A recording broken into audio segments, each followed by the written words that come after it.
ass cheese. It's clobbering time!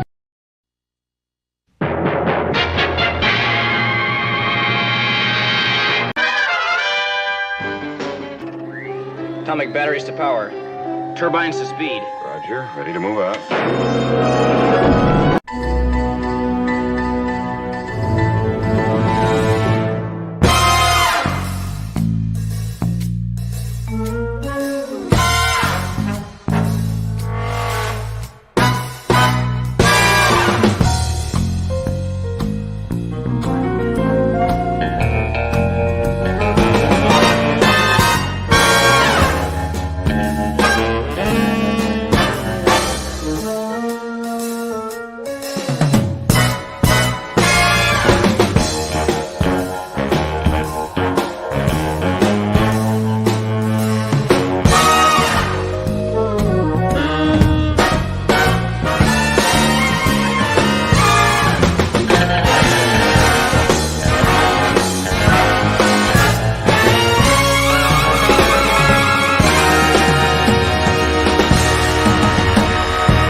Come get some.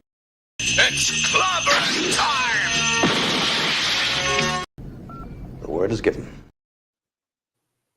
Yeah. Where are you? I lost my Clobberonimo. It's gone. No, there it is. Clobberonimo! Dr. Well, Doom hit it? Greetings. Sorry about that. Clobberonimos, Clobberooskies, Clobberoids, Clobberians, Clobberologists, and every other kind of clob out there that is for those who have not yet mastered the art of clobbering. All you got to do is learn it by banging the rocks together, guys. Clobberonimo! Whoa, good one. Good one. Hey. All right, my friends, welcome to Clobbering Times issue number 483 on YouTube. 1,483 of the past 15 years. It's Clobby's Clubhouse 130 with my wonderful first officer, the amazing RAQUEL Briggs, and of course, Mark D with the C, the chief engineer. Good to see you all. Hello. Welcome, friends. Welcome, crewmates. Welcome, travelers and trekkers and clobber. Well, let's not start all that again, right? Good to see you both. Thanks for being here. And Thank you for having us. Yep. yeah, well, let's get underway. Let's get down to beeswax by having number one taking the con and giving us some opening words. Go for it. Well, thank you so much for giving me this opportunity on every show. Have I told you all lately how much I love you? Like how much each and every single one of you matters and just how marvelous you all are as a group and as individuals. I want to thank Lord Thoth and Larry and Chris Persia and Wagner and Wes Cagle and Fiona and Lisa and JT Kirk and Michael Beacom and Enigmatic Drop Bear and Philip Story and Brogu. I just want to send my love and my thanks and my support to these marvelous human beings. I mean, not only do they promote Clobby's channel, but they have been such good friends to me.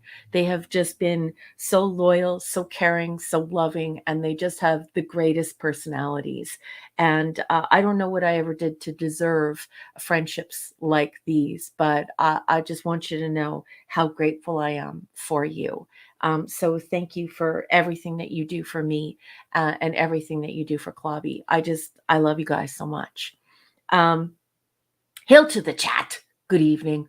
And now I'm going to read off my Patreon list because I'm a science fiction author and I would be nothing without my readers and my readership.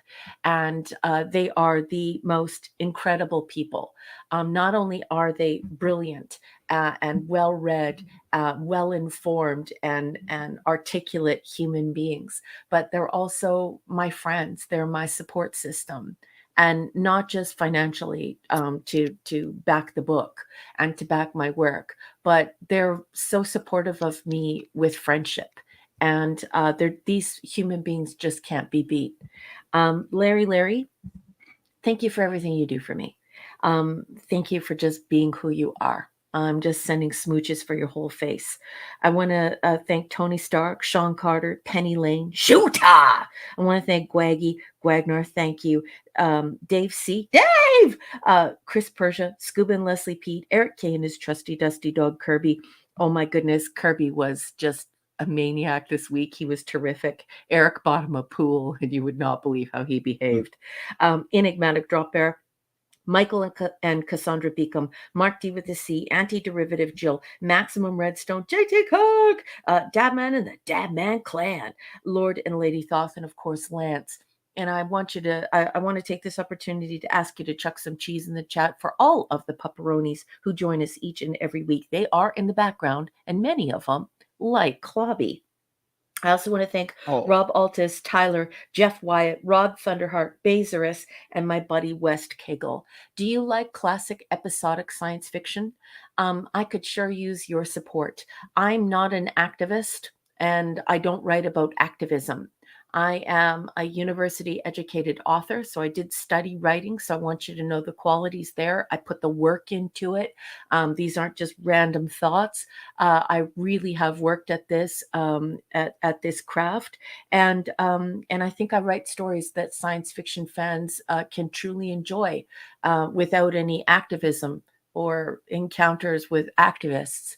And so, yeah, if you like classic episodic science fiction, please head on over to Barnes & Noble and to Amazon and check out my first book, Science Fiction Tales. Science Fiction Tales Volume 2 is coming out, but right now it is with a very learned scholar, someone who I certainly consider a preeminent literary scholar here in Canada.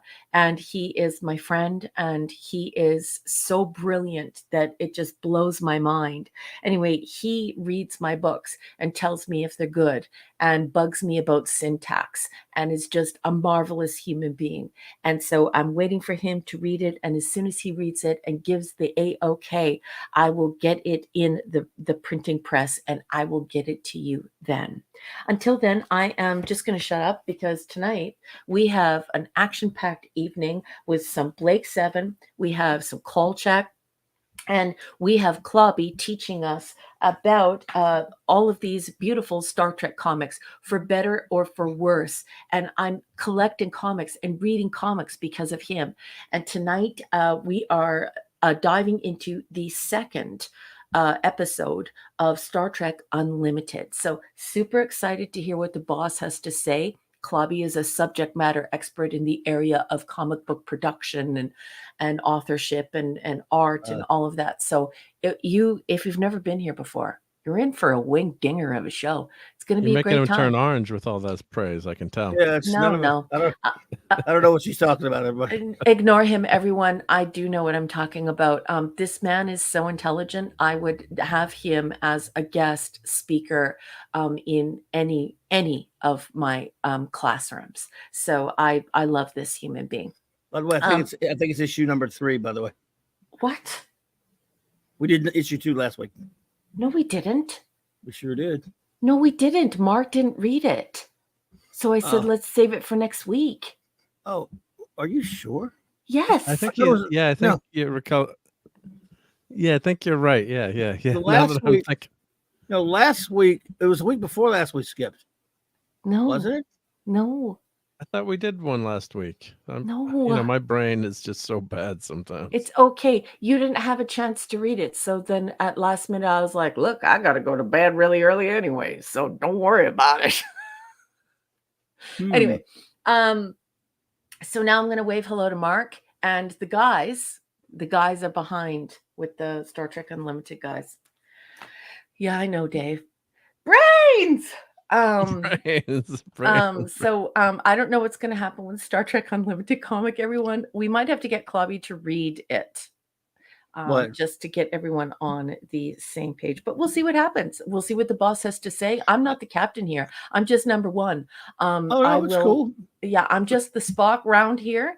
I defer to the Scotty round here, which is Mark D with a C, and of course, the great Captain Kirk of Clobberin Times, Mike Clobby Alonso. So that's it. That's it. Well, Let's do it. I could have swore we did number 2. I know I read it.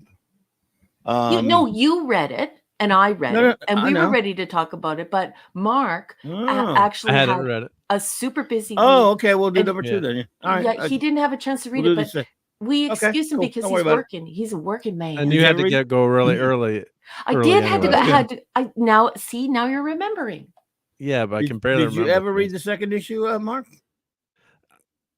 I can't tell a lie, but I'm gonna read it in between. I'll read it. I can read a no, comic you so didn't quick. read number 2 either. Because Oh, I- Mark. okay. Your agonizer, Agonizer, please.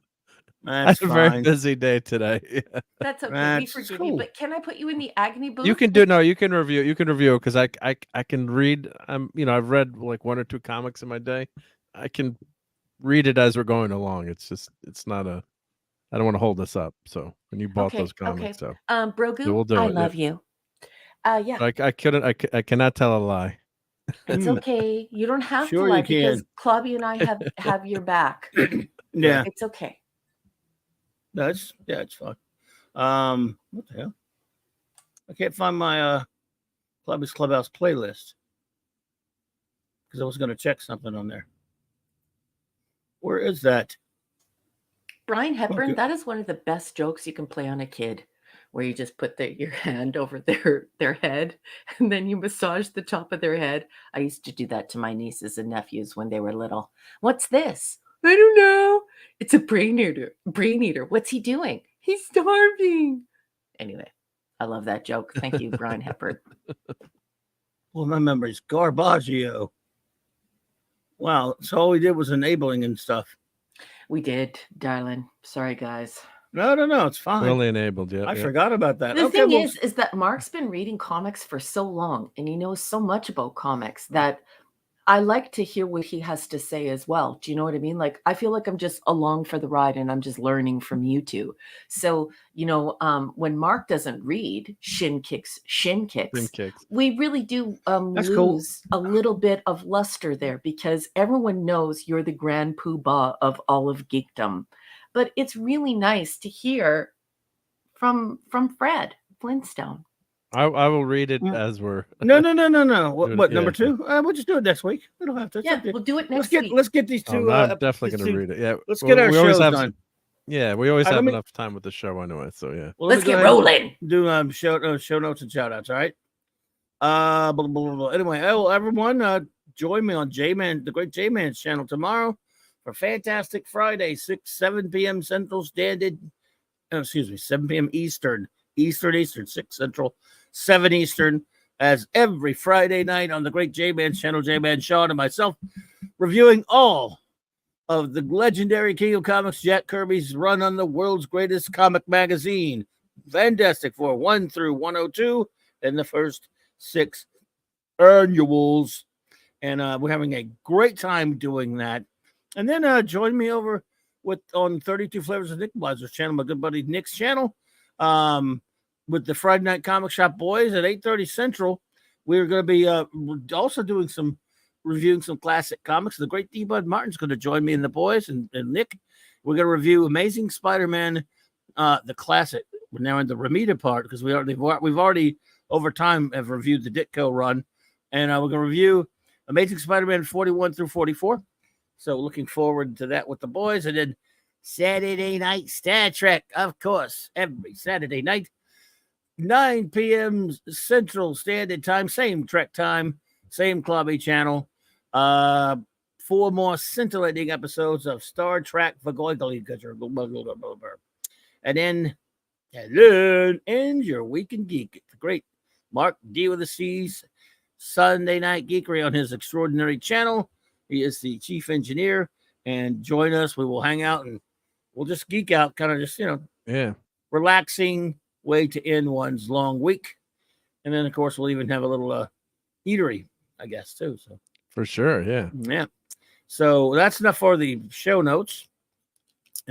Let's do some shout outs, shall we? First, our great, whether they're here or not, our great wrenches get shouted out. Eric K., the Bronze Wrencher. Chris Persia, Vindicator Wrench of the Great White North. Hope you're doing well, buddy. Hope your father's doing well. Shout out to him. Yep, reaching out to him there, and thank you for all you do. D. Bud Martin, the Wrench of Iron. Can't wait to hang out with you tomorrow night, buddy. Lord Thoth, God of the Wrenches. Miss Avon lives, long live the Legion, sir. J-Man. He ducked. He ducked. J-Man. Or where? Oh. J-Man. Wrench Without Fear. And, of course, a partner in crime on Earth, B. Let's see here. And Legionnaire, fantastic Legionnaire extraordinaire. There you go. I got it back. Maddie's Daddy. Kal-El. Phantom Outsider, a Maximum Redstone, and Larry. Triple one. Yay! A man so nice he should say his name at least twice, but I prefer thrice. Larry! Yeah, and we'll see who's in the chat room now. I have to back my chat up a little bit. Here we go. FKHC 20s05 Hike. He says, "Hail." Then he says, "Get on with it." What are you? Are you in a snippy mood, Tim? What is it? What is that, man? And then he said that at 7:42. You said that an hour and 18 minutes before we started. What's wrong with you, man? I think that's a good joke. That's funny. Is it funny? I don't know. I think he's Tim. I think he's being mean and mean spirited. Nah, not Tim. Tim just wanted us to start earlier and be on longer. Damn it, Tim. All right, Tim. Just hadn't messed with him in a while. Good to see you there, buddy. We should sing him the Big Red song. Say goodbye a little longer. Make it last. Forget it. Don't blame me, Tim, for that one. That was all your fault. Penny. And for everyone who Penny is displeased with this week. Right on. Could not be reached for further comment. Hello, buddy. Dave C. Dave.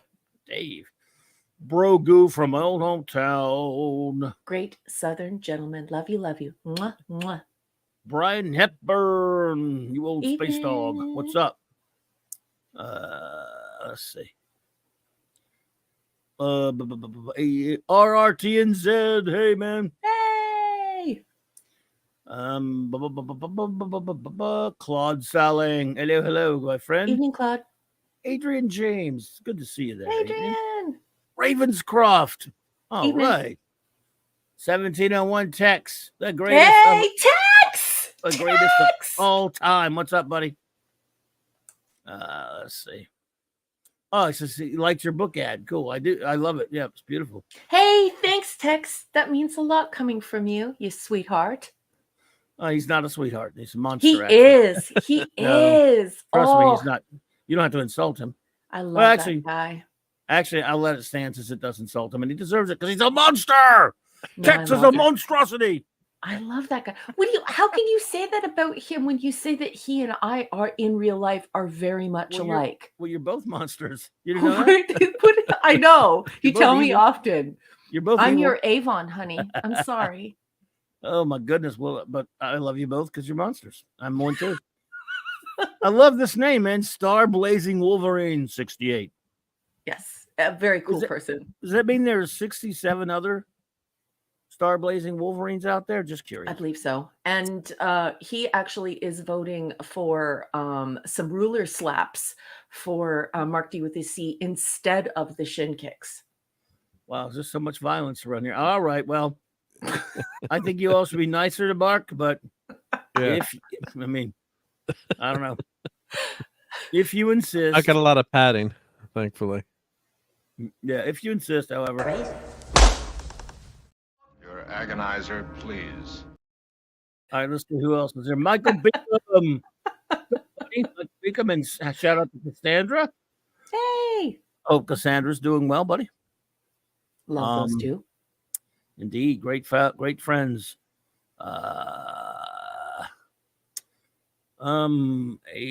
Suzanne Eckstein. Hey, Suzanne. Hail. Hail indeedle. Let's see. Scroll. DJ, play nice. Rock. What's up? Scroll some more. Blunt Plunk reviews. Hey, What's hey, up? hey. What is up, Plunk? Hang on. Darth. What is up, Darth? Good to see you, Darth. There you go. And that is everyone so far. Anyone else who does pop in will be shouted out accordingly. What do we got going on? Should we start with our reviews? We should say at least because it's popped up last week and I forgot to mention it on Saturday Night Star Trek. Rest in peace, John Trimble. Yes. The spouse of the great BJO Trimble. Yeah. Bijou, as she liked to say it, I guess. Who, of course, the two of them instrumental in the survival of the original Star Trek series and its popularity and stuff. They were very, very active in the two of the biggest, most active fans in the community of Star Trek in the 60s, 70s, right? And so, unfortunately, John Trimble passed away last week. So, for those of you who don't know the name, just look up him. Look up BGO Trimble. BGO Trimble is Trimble is she's obviously very well known to Trek fans. Yeah. But no, people don't realize, John was there with her, so she was also there. So yeah. So rest in peace. Yeah, she did the rest in peace. John Trimble, may the great bird of the galaxy light your way and warp speed to you. Yeah. And you were Stephen Mack. Hey there. no, I was going to say she was Stephen. pivotal in the letter writing campaign to give us the third season. And they came up with the Star Trek Concordance, I believe, which you and I both have. Did you hear this? What? I cannot believe this. So Cassandra is still on that weird schedule. She has to get up at 4:30 in the morning to work at the hospital. Cassandra, I love you, sweetheart. Sorry, Cassandra. I have had several early mornings these last few weeks, and oh boy, they're something else, aren't they? Michael says, my God, John Trimble, I had not heard. Yeah, it was last week, and I was going to mention the Saturday Star Trek the other night. I'm sorry. Didn't you mention He it? did. No, I didn't. I didn't. Star Trek, he did. I did? You did. Yeah, you did. You did. I don't remember that, but now you're just going to ruin my memory even more. I'll have to. But you should mention it all week anyway. It's fine. Yep. Yeah. In the morning we have painting. Oh, they have a painting. Bijou gave us in our living room. Rest in peace, John. Yes, indeed. Oh wow. Oh. Nice. It's pretty nice to have. Yeah, nice memory. Yep. I definitely don't remember saying it Saturday night because I meant to, and then after the show, I'm like, oh no, hey, Simply Steve. But if you say I did, fine with me. I'm glad I did, but I wanted to say it again because I didn't remember it. Hey, you know what? It's good because there are many regulars here who did not hear it and are just hearing it now. So I'm glad that you said it again. Indeed. Okay, so hey, look, we've got an episode of Blake 7, folks, as we always do. We do. If Mark is able are you going to go back to ready? reviewing it the way that you were doing? Like, yes, are you going to go back to doing the summaries? Yeah. Okay. I think I should. Please. Like, I gave don't it a read that try. crap. Nah, to hell with that crap. They don't. Please don't. No, you just do it your way. But what I would always do is just skim the notes after and just for the trivia. Yeah, the notes are fine. No one can do the recap the episode like you can because you just know it from the heart. Forget that crap. And just be yourself, please. I don't like the way I do it, but I like it better than the way they do it. Hey, listen, you don't have a choice here. We're telling you, we are your crew. This is your ship. Oh, Stephen S is here. There's a mutiny. You will do it. You will do it your way. Yeah, no. Hey, Stephen S. We could hold the board meeting like Poopy Stew. And we could let's all get tea. We could all get tea, Tay, and we'll tell you what to do. Now, boss, why don't you just tell everyone about Blake 7 Gambit, season 2, episode 11. All right. That first aired on March 20th, 1979. Okay, Let's do it. before he gets to the show, yeah, I agree. Ravenscroft, that's true. Terry Carter passed away, the original and only for me, Colonel Ty from the original Battlestar Galactica. Oh, that's right. Yeah. Yeah, nice guy from what I hear from a buddy of mine met him. It was cancer, wasn't it? Yeah, he was in his 90s, I think. He was suffering from Good cancer actor. for a long time, though, I think. Yeah. Oh, that's right. I could be wrong, Adrian but James. I'm pretty sure that that's what the story is. Right. It's terrible. Yep, absolutely. And bleep cancer. He Yeah. was good on there, indeed. Thanks, Tex. You too kind. Okay, all right, everyone. Blake 7 episode. Well, 24 overall. I believe this is episode 11 or something for the season 2. Anyway, doesn't matter. Yes, it is. It is episode 11. Yep, for season 2. Yep. Gambit 24 overall. by the great Robert Holmes, one of the greatest of all the Doctor Who writers, who's written a couple of Blake 7 episodes. I think there are only 2. If I remember correct, could be another one. And the Gambit, folks, as we know from previous episodes, we find out that from a previous episode of a couple of weeks back that we reviewed called Countdown, at the end, Space Major Provine in his last dying words tipped Blake off that only Dockley, a cyber surgeon, would knows the location of Star 1. So Blake and crew go to venture to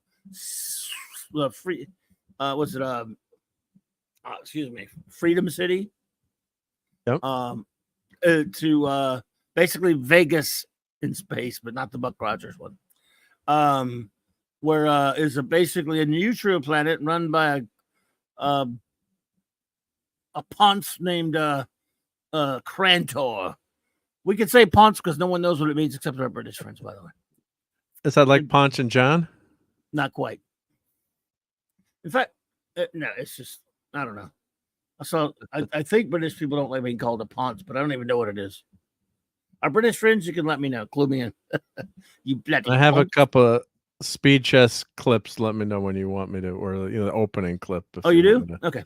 If you want me to, let me know when you want me to play one. I have the one from pretty much Right. what's going on now. But A lot going on in this episode. It's on this planet. Crantor at his casino is hosting a very special guest. That is, of course, Serverland has landed, and she, of course, also is looking for Dockley and Travis. And if you were to ask me why she knew about Dockley, we never really know.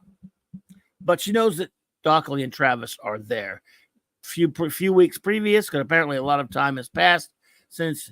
Apparently a lot of time has passed between the previous episode. Oh, good night, Penny. Thanks for being here. Evidently a great deal of time has passed between Voice from the Past and this, because it's stated in the episode that they've been there for weeks. And Travis had saved Dockley's life, going by the name under the name Klein, by the way, on the ship called the Bowery, where Dockley had helped with some very meatball type surgery to save a lot of lives of people who were injured. He is now drinking at some dive of a club down in the lower, not so popular end of town on this planet. Blake, Kelly, and Jenna teleport down to the planet to start looking for them. Crantor is scheming with Serverland, who's hired him to look for. She wants him to find and kill, find and or kill. She wants Travis. She wants Dockley, but she wants them deady. And as of course Blake, the three, Avon and the two ladies, Blake and the two ladies are down on the planet. Villa and Avon get an idea. I love the episode. I don't think if you clipped it, you don't matter. They realize, as Villa says, if it was a desert down there, so what? Your eyeballs frazzled, snakes under every rock.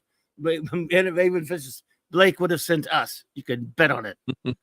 Bet. I love that. Why line. not? I love that. Bet. Of course. What is perfect? He says there's a casino down there called the Big Wheel. why don't we bust it? Because it's down there and we're up here. So basically, he says, let's go. We can go down there, or I can run the teleport just from, it's good from down there, from up here. He goes, well, they come up with this idea. I mean, this is one of the craziest things of Blake 7th, and I don't even mind it. Oh,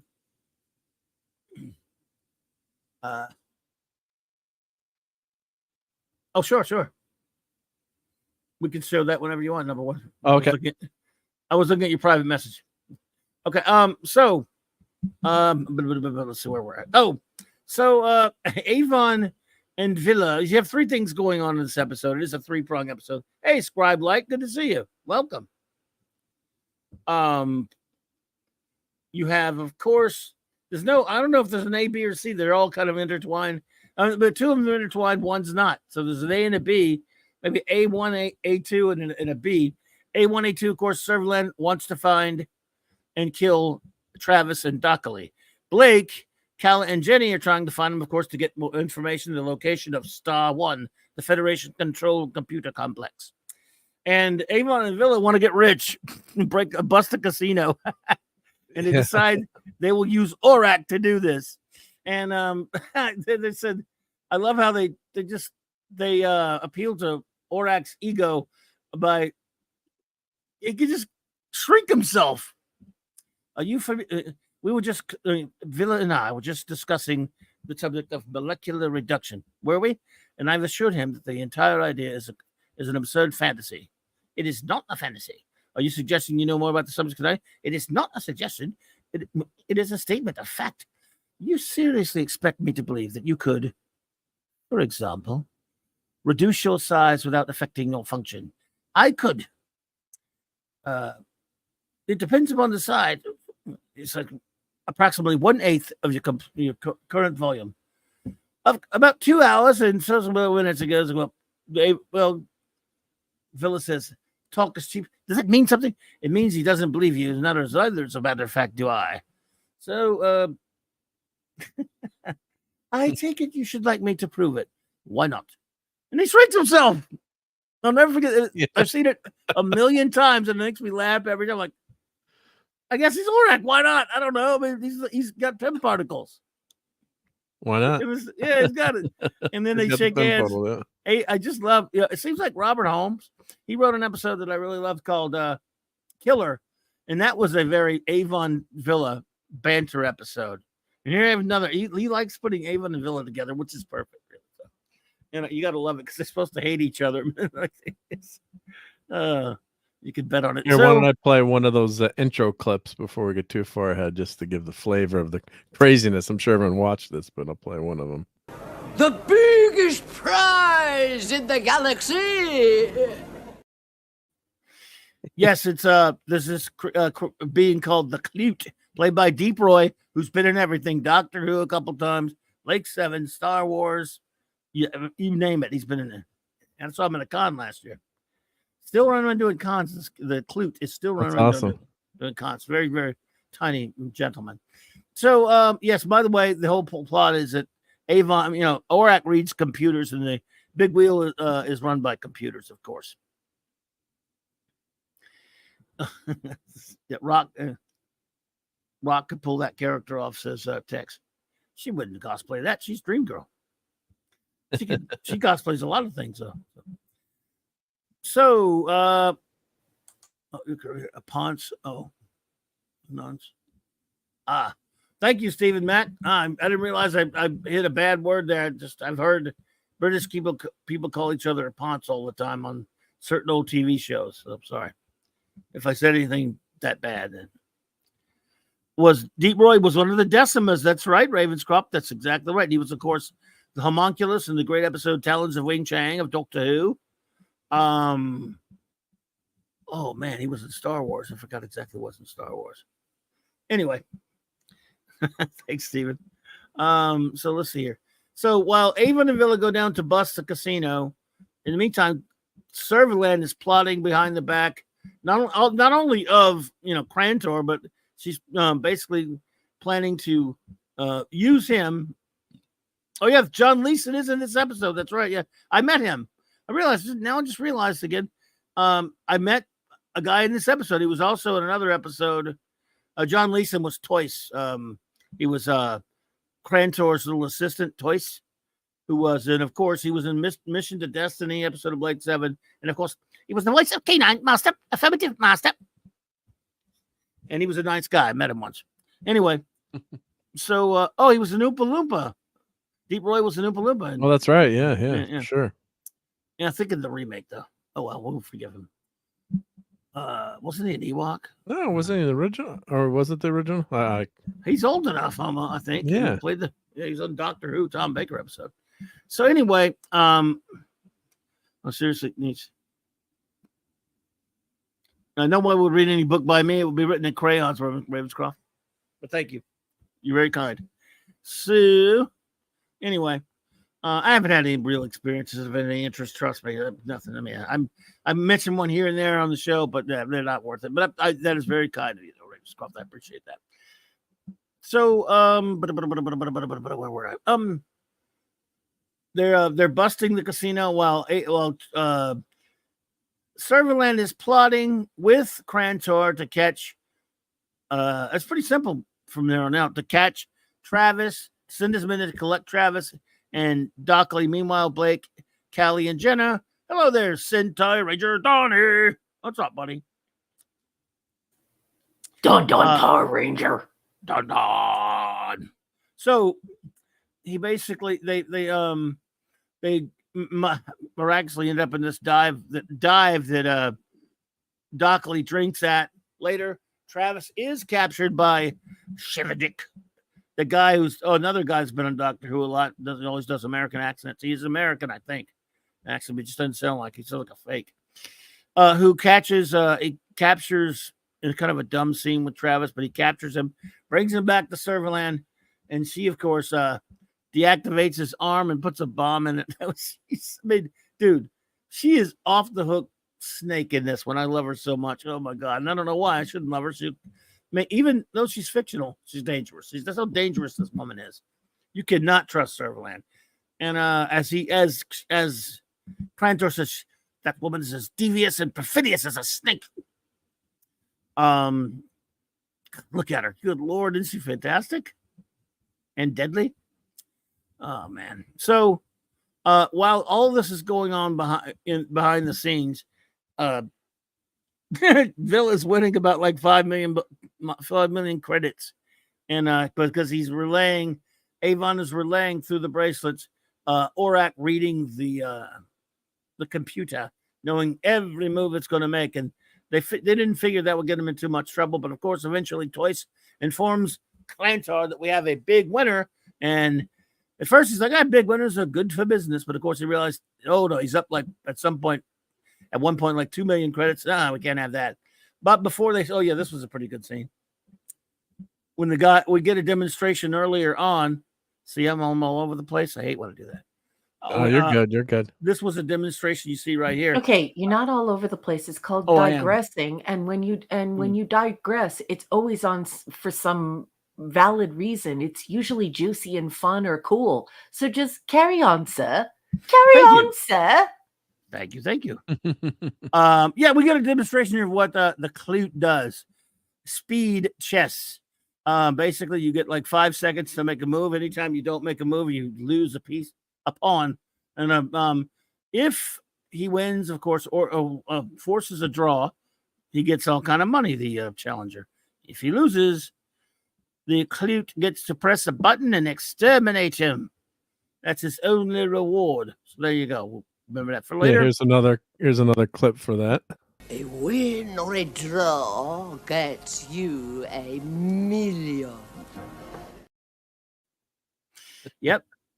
It looks like a very sophisticated chess game. Electronic chess. So, there was a retro look they were looking for back then. Yes, that's right. That's exactly what it was. So Deep Roy he was in Moloch. True, Adrian, I forgot about that. He played the little. Oh man, that's right. I think he was in one other one. Anyway, Deep Roy was all over the place. There he is. Boy, he was not young back then, so I think he was in the original Willy Wonka. Where were I? Okay, so as the time goes on, Serverland, I love the scene with Serverland and Travis where basically, she lets him go. He thought she was going to kill him, but he just acts like she doesn't care about him. But she's deactivated his arm. She's booby trapped his arm with an explosive. She wants to kill both Travis and Dockley, and of course, she's also promised to eventually come back and clean out this cesspit that's too close to Federation space. Man, she is something. Oh my God, I love her, and yet I fear her.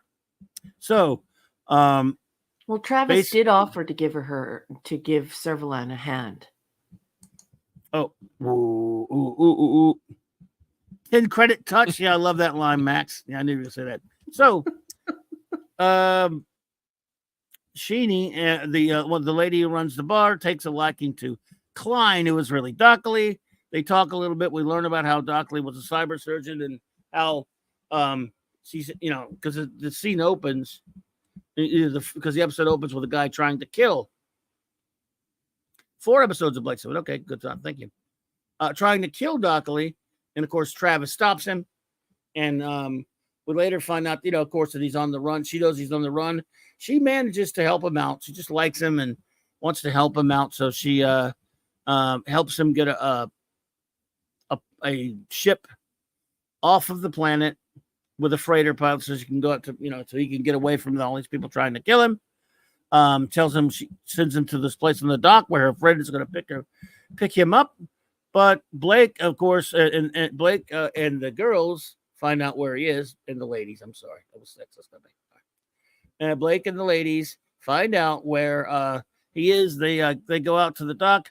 The whole plan is for Travis to get there, and she wants to go boom to blow up Dockley and Travis. She knows nothing about Blake, by the way, in this episode. For once, I'm not interested in Blake, she tells Travis. So they get there. They have a confrontation between Travis and Blake. Blake gets to interrogate Dockley. I love how Jenna wants to shoot Travis. Give me the gun then. Well, I thought she would have a gun on her, by the way. I don't know why she doesn't, but I don't know. So, let's see. Basically, he tells Blake that he doesn't know where Star One is, but he also tells him about a man named Lurgan who was because he had completely erased the lives of 30 some odd people that he was ordered to do that because they all knew he was ordered by Serverland and the Federation to do that because they all knew where Star One was, and eventually he had a change of heart at the end because Lurgan was a cyber surgeon like himself, so he let him keep his mind, and he gave his brain print on a necklace type thing he was wearing, and then he realized that she would never let him live, so he wanted to run. But also, he tells Blake that he heard, and again, this is kind of the weird part, but you just got to go with it. He heard that Lurgan is on a planet called Goth, a very primitive planet that he's heard that some bad things may have happened to Lurgan, but that's the only lead that he could get out of Dockley, meaning Blake. Travis, of course, needs Dockley to fix his arm. Dockley does fix it. And then basically they kind of part company. In the meantime, Krantor's dealing with another problem. He's very upset that somebody's busting his casino, $5 million for Villa. So he brings Villa back, gets him drunk, and kind of talks him into playing against the Clute in speed chess. And they have their speed chess battle. But of course, Villa kind of starts to wake out of his stupor and is like, I'm not playing this. And the only reason I'm not mentioning is a certain scene because there's a scene that when Avon first learns of that Villa's going to play against the Clute, that scene where Paul Darrow, oh my goodness, the spit take he does is so perfect. It's like, all right, Tex, have a good one, buddy. Good to see you. Take care, Tex. Be seeing you. Paul Darrow's spit take. It's the funniest thing I've ever seen on Blake 7. So, basically, it's like, are you out of your skull? What's wrong with you? Says he got tricked, and he doesn't want to play. And he says, well, if you're too late now, the stakes have been laid. If you refuse, you'll lose or you forfeit your $5 million. And so Avon's like, well, to hell with that. Play. He says, Oracle give you the moves. It's like, but the clue is in the computer. Just play. He orders Villa to play, and Villa's like, okay. Of course, who could beat Orac at chess, right? Not even the Clute. So they Magnus get a draw. Carlsen. Who? Magnus Carlsen. Against Orac? Yes. Wow. Magnus Carlsen and Bobby Fischer.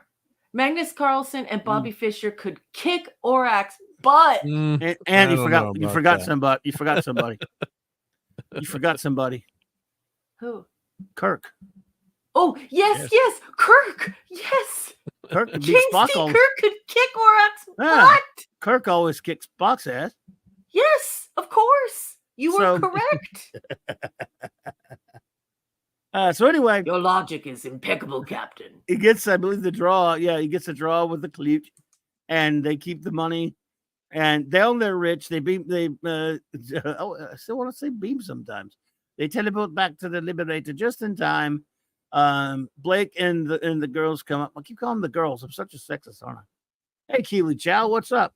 No, they are girls. Hong Kong. What did you?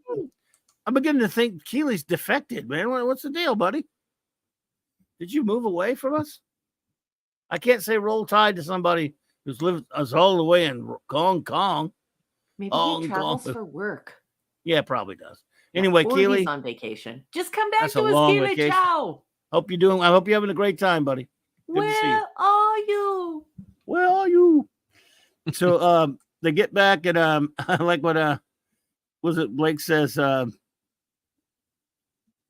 don't like that. And this is, look, what have you been doing? Oh, just got a little sleep, played a little chess, and that's all. Then you hear the in the background. I guess it's the Orac returning to his normal size, and now unresolved. There's so much unresolved in this episode because now Villa and Avon have 5 million credits. Or if they hide it from Blake, they probably do, right? Wouldn't you? I'd hide it from his ass, wouldn't them, right? Yeah, but the ship's already stacked with millions and millions and millions of dollars in jewels. Exactly. So don't they have that? They don't need to know about it. Room? Yeah, they get. But I'm saying that Blake knows about all that crap. So I bet they hid this from him. Well, certainly, and it's something that they don't have to divvy up with everyone. Yeah. Think about how many times Avon has said that he would like to sell his inventions. He wants to grow his own bank account, his own bankroll, his own bank box, right? So he's quite proud of himself here, even if he does have to share with Villa. I've always thought that, by the way, Brian, that Orac was still in the box, but we don't know. Maybe we don't see him, so maybe they took him out just in time, or they broke the box up. Thank you. I'm having a great time in Hong Kong. I'm coming back to Huntsville and Monday. Nice. Okay, well, I'm glad you're having fun. You've been there a while, buddy. That's great. He was in Australia a few weeks back, though. He was. What a he trip. gets around. Yeah.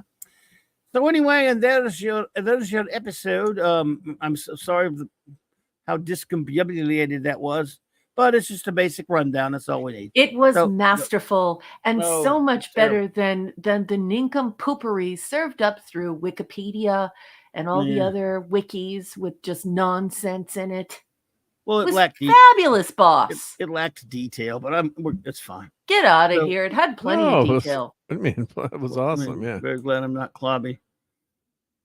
You make very glad. I will rover you if you I had keep someone it up. dialing from Hong Kong Fooey, #1 super guy. Do you want to wake Thank up you, on Raven. a beach? Okay, well, I will but I will say, well, yeah, I would like to be on the beach, but can I make a whale joke? No, you may not. I was about to, but I wasn't. Agonizer, please. Ravenscroft, by the way, if you would like to put your review up, and anybody else, while our wonderful first officer takes it over for her review, please do so. We'll look for it. Let me play one more of these clips so I can keep making room. Yep. Ah, come on, all you space sick trackers. Space Wow. Trekkers. Space Trekkers. Yeah. Space trekkers across the universe. Universe. So number one, go for it. Okay, Captain, my Captain. This is a very complex episode because the author is trying to give us a glimpse into a world that he sees complex, and he wants it to unfold in our minds so that we are guessing about the greater world that exists beyond what we are seeing with the single lens. And it does that quite effectively. So I like it. We have a beautiful saloon girl with amazing chesticles. There's the shot of it right there. I mean, she's just, look at that rack. I never noticed. She's a gorgeous saloon girl, and I just love it. Miss Kitty. All right, that was a lie. Yeah, she is Miss Kitty. Yeah. One thing that I do love about science fiction guys, whether they're nerds or they're geeks, is that unlike other fandoms, nerds and geeks don't care how old a woman is. And I really love that nerds and geeks like a woman at any age and equal attraction. And I just love it. So I think that it's cool. And she looks amazing. Her chesticles are just spot on. Joe Dog. Joe Dog. Yeah, I love the cowboy beginning. I love the whole idea of space cowboys. I like the fact that there's some of this creepy French, creepy French Renaissance mixed in there. Well, they mentioned Mardi Gras too, right? So yeah, I love New that Orleans. the girls look elegant. Callie and Jenna look very Star Wars. I think that they really make an effort to make the girls look sexy in this episode, and it works. I think the girls look beautiful. This episode reminds me of The Prisoner. Just its look and its feel and its style of storytelling. Servalan looks deadly, poisonously pretty here, and her costume is simply outrageous. And she is definitely a low cut gown, and she looks terrific in it. I like this idea of Freedom City. I think it's really cool. And I really like the fact that this is really about the Wild West. And that, like Chloe was saying, the Miss Kitty idea. I love this idea of speed chess and the fact that bets are taken on it. And then, of course, I yell, Magnus Carlsen would kick his butt. And, of course, yes, James T. Kirk as well. I love Garfunkel. I did not know that Garfunkel was in this episode. I'm kidding. Yeah, Garfunkel from Simon. Yeah. Simon is gone, but Garfunkel is here, and he gets an education from Servalan. Yeah, Jerry. Yeah. And I was thinking that I had the same comments on the fact that Villa and Avon are definitely squirreling money away aside of the rest of the crew. So as much as they are a family, they are still behaving somewhat selfishly. And we know that Avon is looking to always make money. And so, some people actually say, well, why would they be betting if there's jewels on board? They have all these jewels. That's not a fault, nincompoops. Stop putting that in in these wikis. It's not a fault at all. Avon brags throughout this entire series about how he is trying to build up his own nest egg, how he's squirreling money away for himself, and how he considers his money separate from everyone else on the crew. We know this because he's pitching, selling his inventions and his advancements, his computer advancements and inventions to not only the Federation, but anyone who will buy it. So please stop putting that in wikis. And if you have put that in wikis, I'm sending some, severe shin kicks. And I want you to go and remove that. Take that out of there. You're making yourself look like a nincompoop. Plus, there's the thrill of it too. Sorry to interrupt, but the thrill of, I think, for Villa too. It's the money plus just the fact that they can win, right? Yes. Well, I think even initially, I think it's also about Avon outwitting Aurak. He tricks him into it by playing into his ego. and shrinking him. Yeah. yeah, and making it seem as though, this is the perfect opportunity for the Oracle to correct Avon.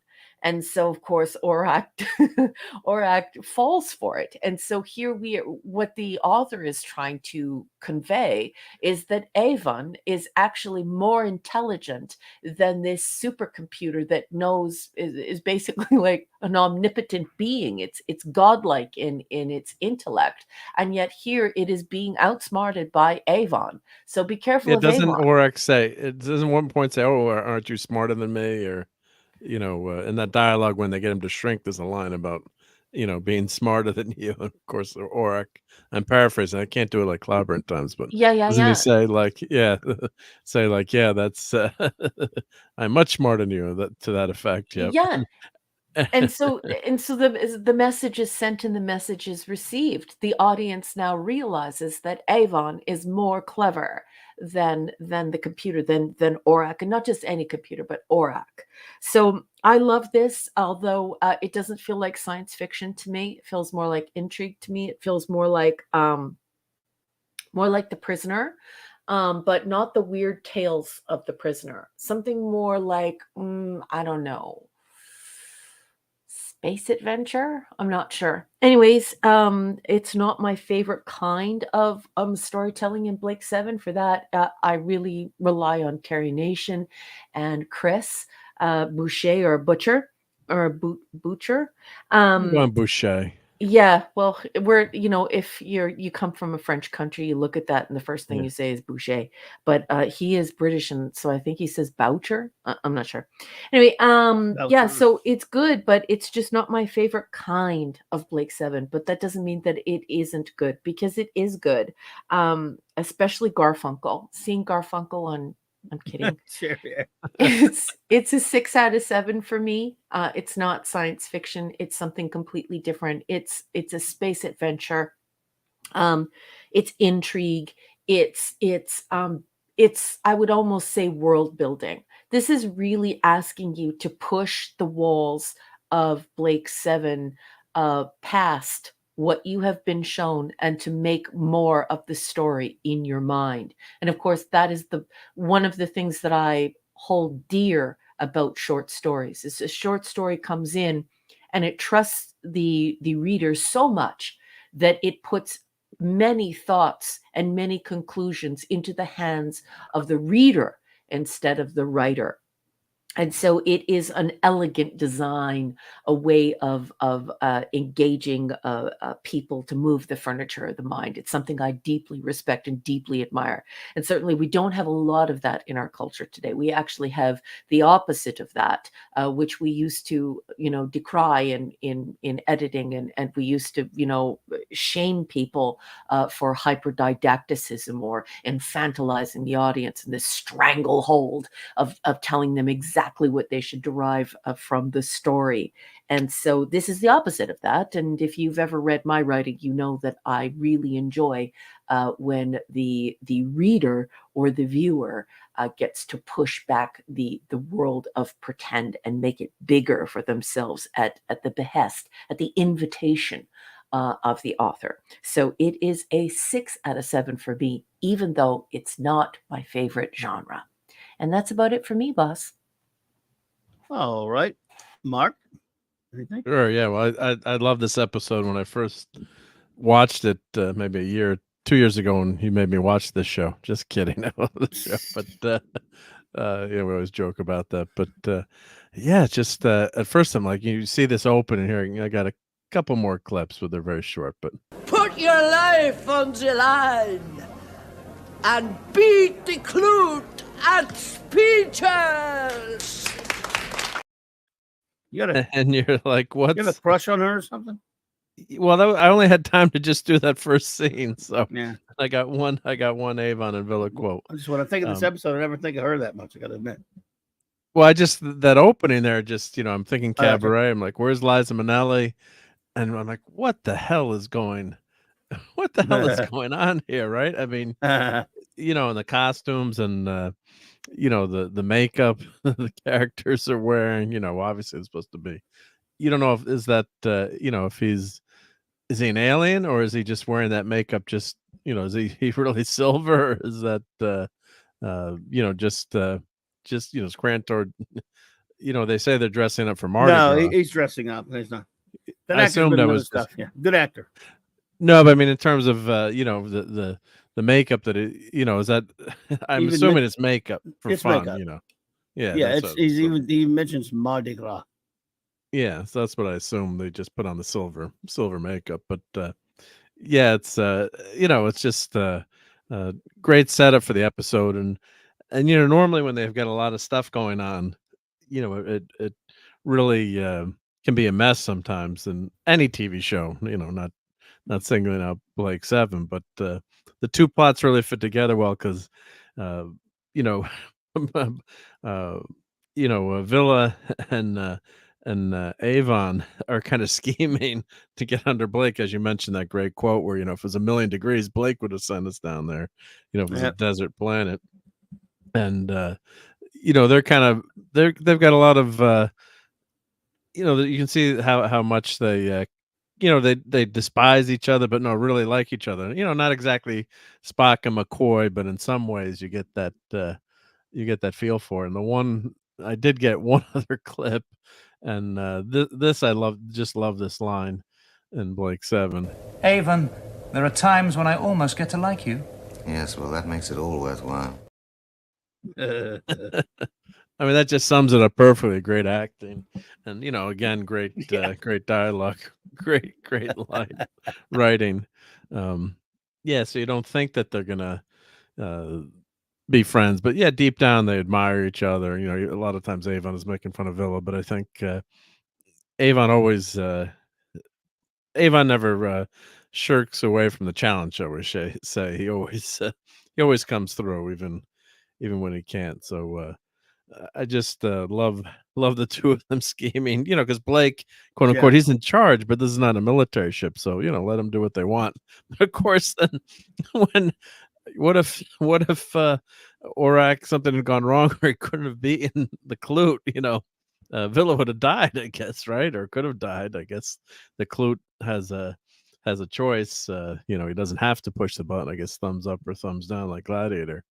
But yeah, just so I this was a 7 for me, and I got a couple of show notes I found in the in the wiki after, but after you go, but this is just it's a crazy episode, but I love it. And the only thing is Travis's outfit, he just can't pull off the Clint Eastwood, Western.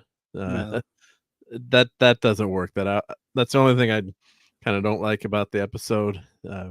With Travis and of course, they don't have the special effects. You can obviously tell that his arm is under the coat when he doesn't have an arm, but that's just, budgetary limitations. And yeah, but it's just his outfit. He just does not look intimidating with the cowboy hat and the coat. It just doesn't work for that actor. But other than that, it's an interesting story too with you guys explained it in terms of, who knows where, was it Star City or Star what's the place they're looking for?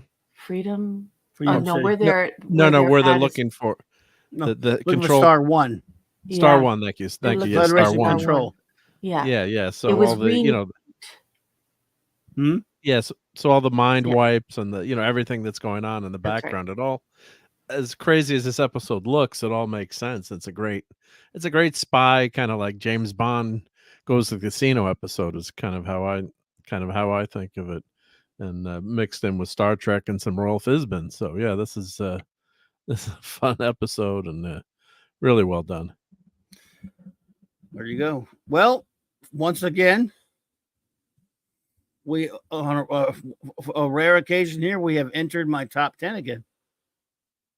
I love this episode unreservedly. I have it ranked at number 9, and I rank a rating of 7+.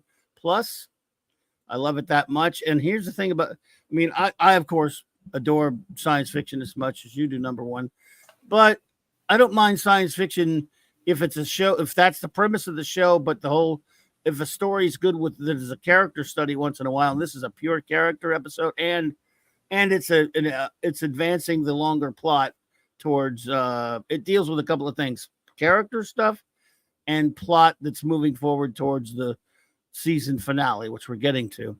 And this is just absolutely everything about it to me is perfect, because you get a great balance of, obviously Blake isn't doing much in the episode, but he's forwarding the plot for down the road, and that stuff is intertwined with Dockley and what's going on with Travis. Then you have the Servalan Krantar component, which is just their scenes together are amazing. He's actually a really good character. Really, he's a foppish kind of guy, but he's pretty sneaky. He's pretty dangerous, and yet he realizes he's in the kindergarten next to her. She is just a snake, and there's some great Servalan moments in this episode. I just love her. She's so well written for in this one. And man, if she wasn't scary before, I mean, it's just amazing. And I love her in this one. So many great Servalan bits in this one, almost as much. In fact, there are episodes with way more great Avon stuff, but as an Avon Villa episode, this one rocks as well, because I always like it when they pair those two up to do something, which Robert Holmes did twice at least. And it doesn't happen all the time, but when it does, it's always a treat. And the stuff, this is as close as they've ever gotten. As we talked about, Star Trek had, the original series had no less than 3.5 comedies. Yes, I said a half. This is the closest you get to a comedy episode of Blake 7. And it's not a full comedy, but clearly Avon and Villa bit is all comedy. That is all played for laughs. It is funny. It doesn't really, it's not really connected in any way to the basic plot of trying to find Star One, or the intrigue of what's going on with Travis, which is intertwined with the whole Star One thing. They're just completely on their own, just doing something for themselves. And it works because it's just so funny, because these are such great characters. I love Avon and Villa so much. And Avon's sometimes such a, I don't know, an intense character. To see him teamed up with Villa is just perfect dynamic. So no, it's not necessarily science fiction, other than its premise based on a science fiction show. But Blake 7 has never been, there've been some episodes that really do have some great science fiction in them, but it's not Star Trek in the sense that Star Trek is about exploring the galaxy, exploring science. Then once in a while you get an episode that deals with a lot of the characters. This is they are rebels fighting a guerrilla warfare against a big, gigantic federation, but it happens to be in the far-flung future using spaceships. And yet once in a while an episode will break off into a pretty interesting science fiction story, and they've done that pretty well on Blake 7, but it's not the main thrust of the show. That's where so if you have a Star Trek show, you should focus mostly on science fiction, but you do have to do good character stuff for it to have some weight to it. On Blake 7, it's in a science fiction setting, but it is kind of about fighting a war against oppression, and yet they still manage to have some pretty interesting science fiction plots along the way. But it's not the full. It's not what the show is always about all of the time. And when it's not about that, there's still some wonderful episodes that aren't necessarily full on science fiction as a story, but they'll touch upon certain elements that are science fiction, and I love those just as much, because Blake 7 is not necessarily.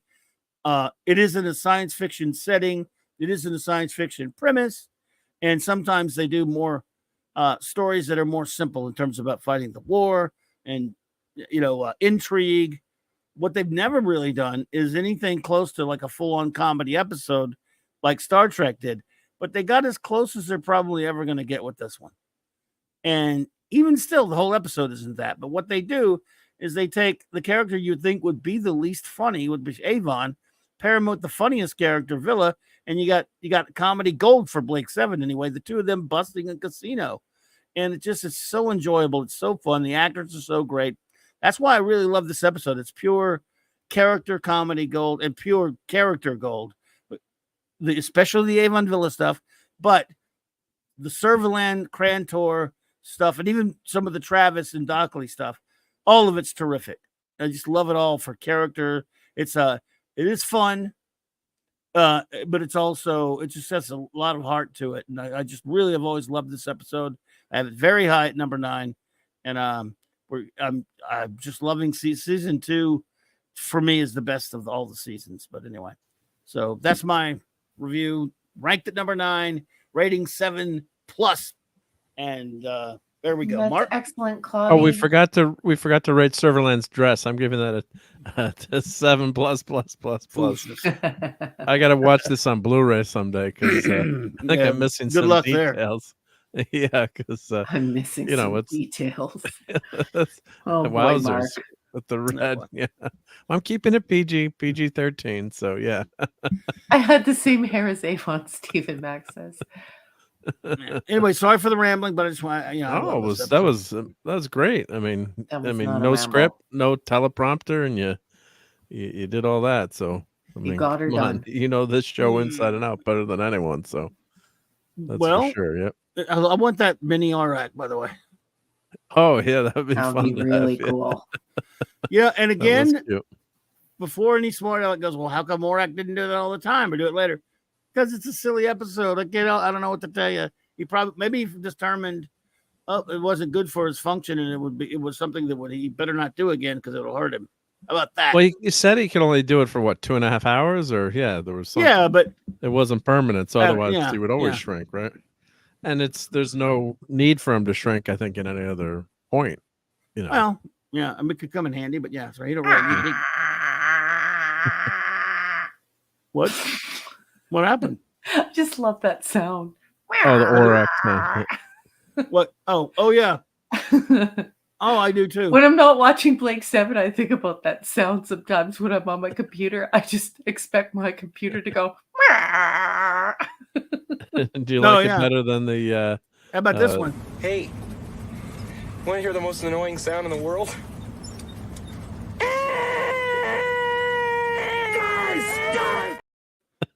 Is that like Orax? Sorry. No. That was Clobby, not me. He's blaming me now just because I did it. Clobby. I love it. Yeah, Oh, I love God, it. somebody rover Clobby. Just make Clobby wake up on a beach somewhere. Can we restart him? Somebody just rover Clobby, please. Put Clobby in someday chat. you'll rover his just butt.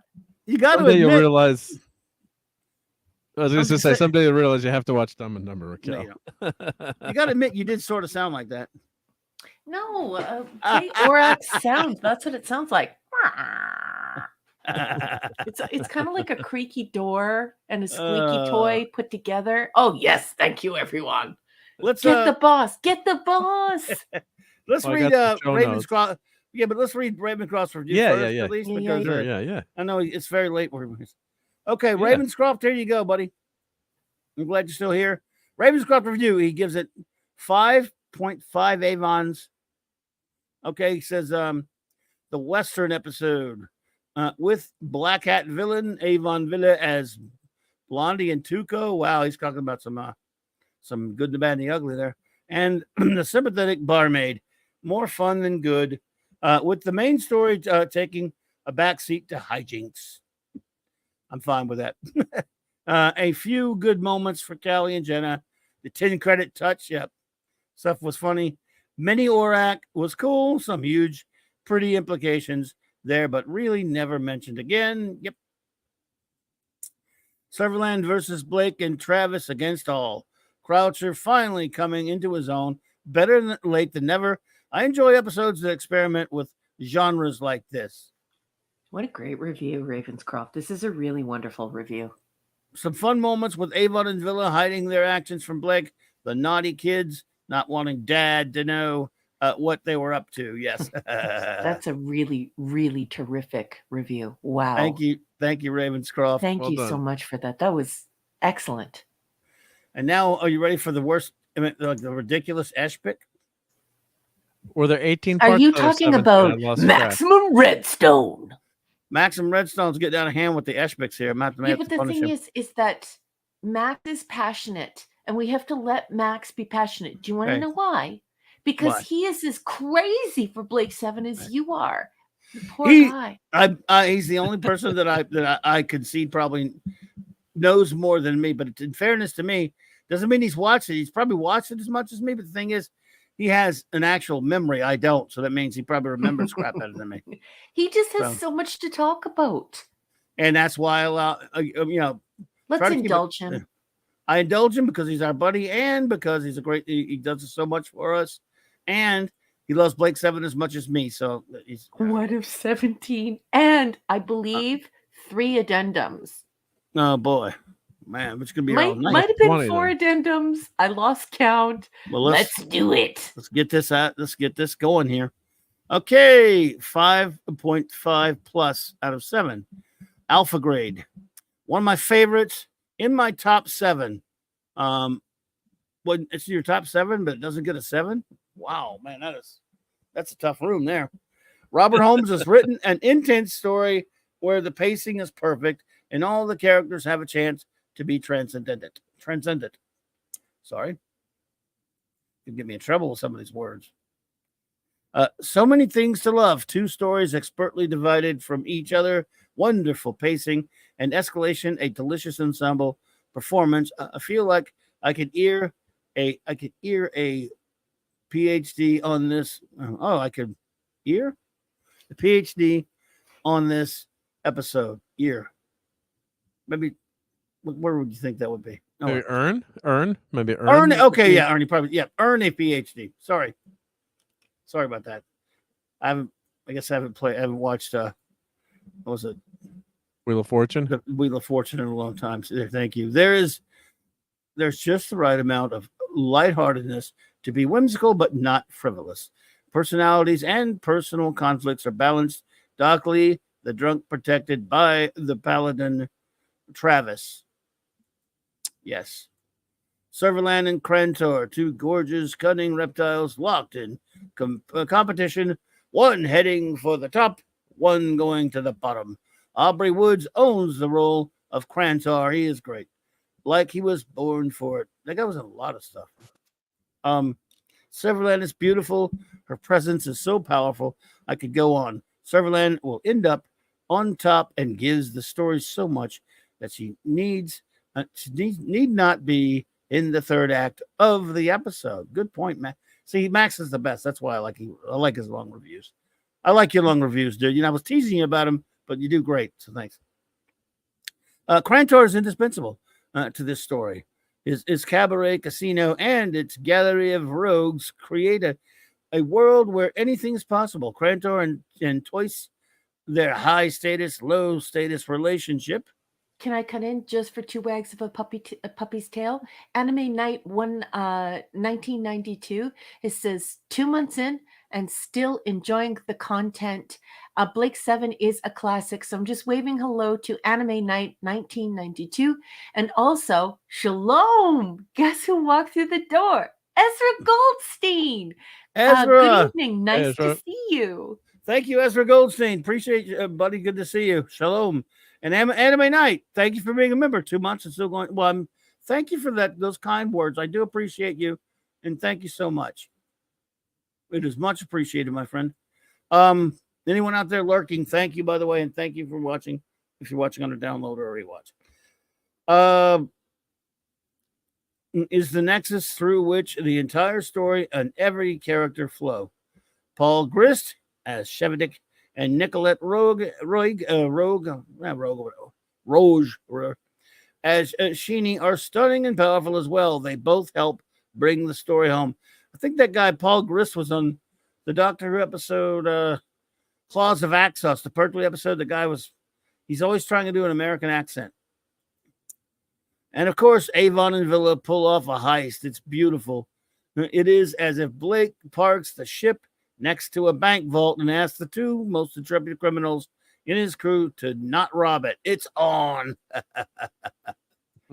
The balances are cruel. Blake and company and Serverland and Travis are all in a race for the same trophy in Dockley.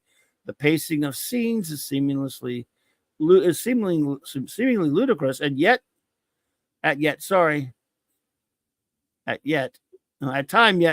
perfectly set. Sorry, I'm just the worst.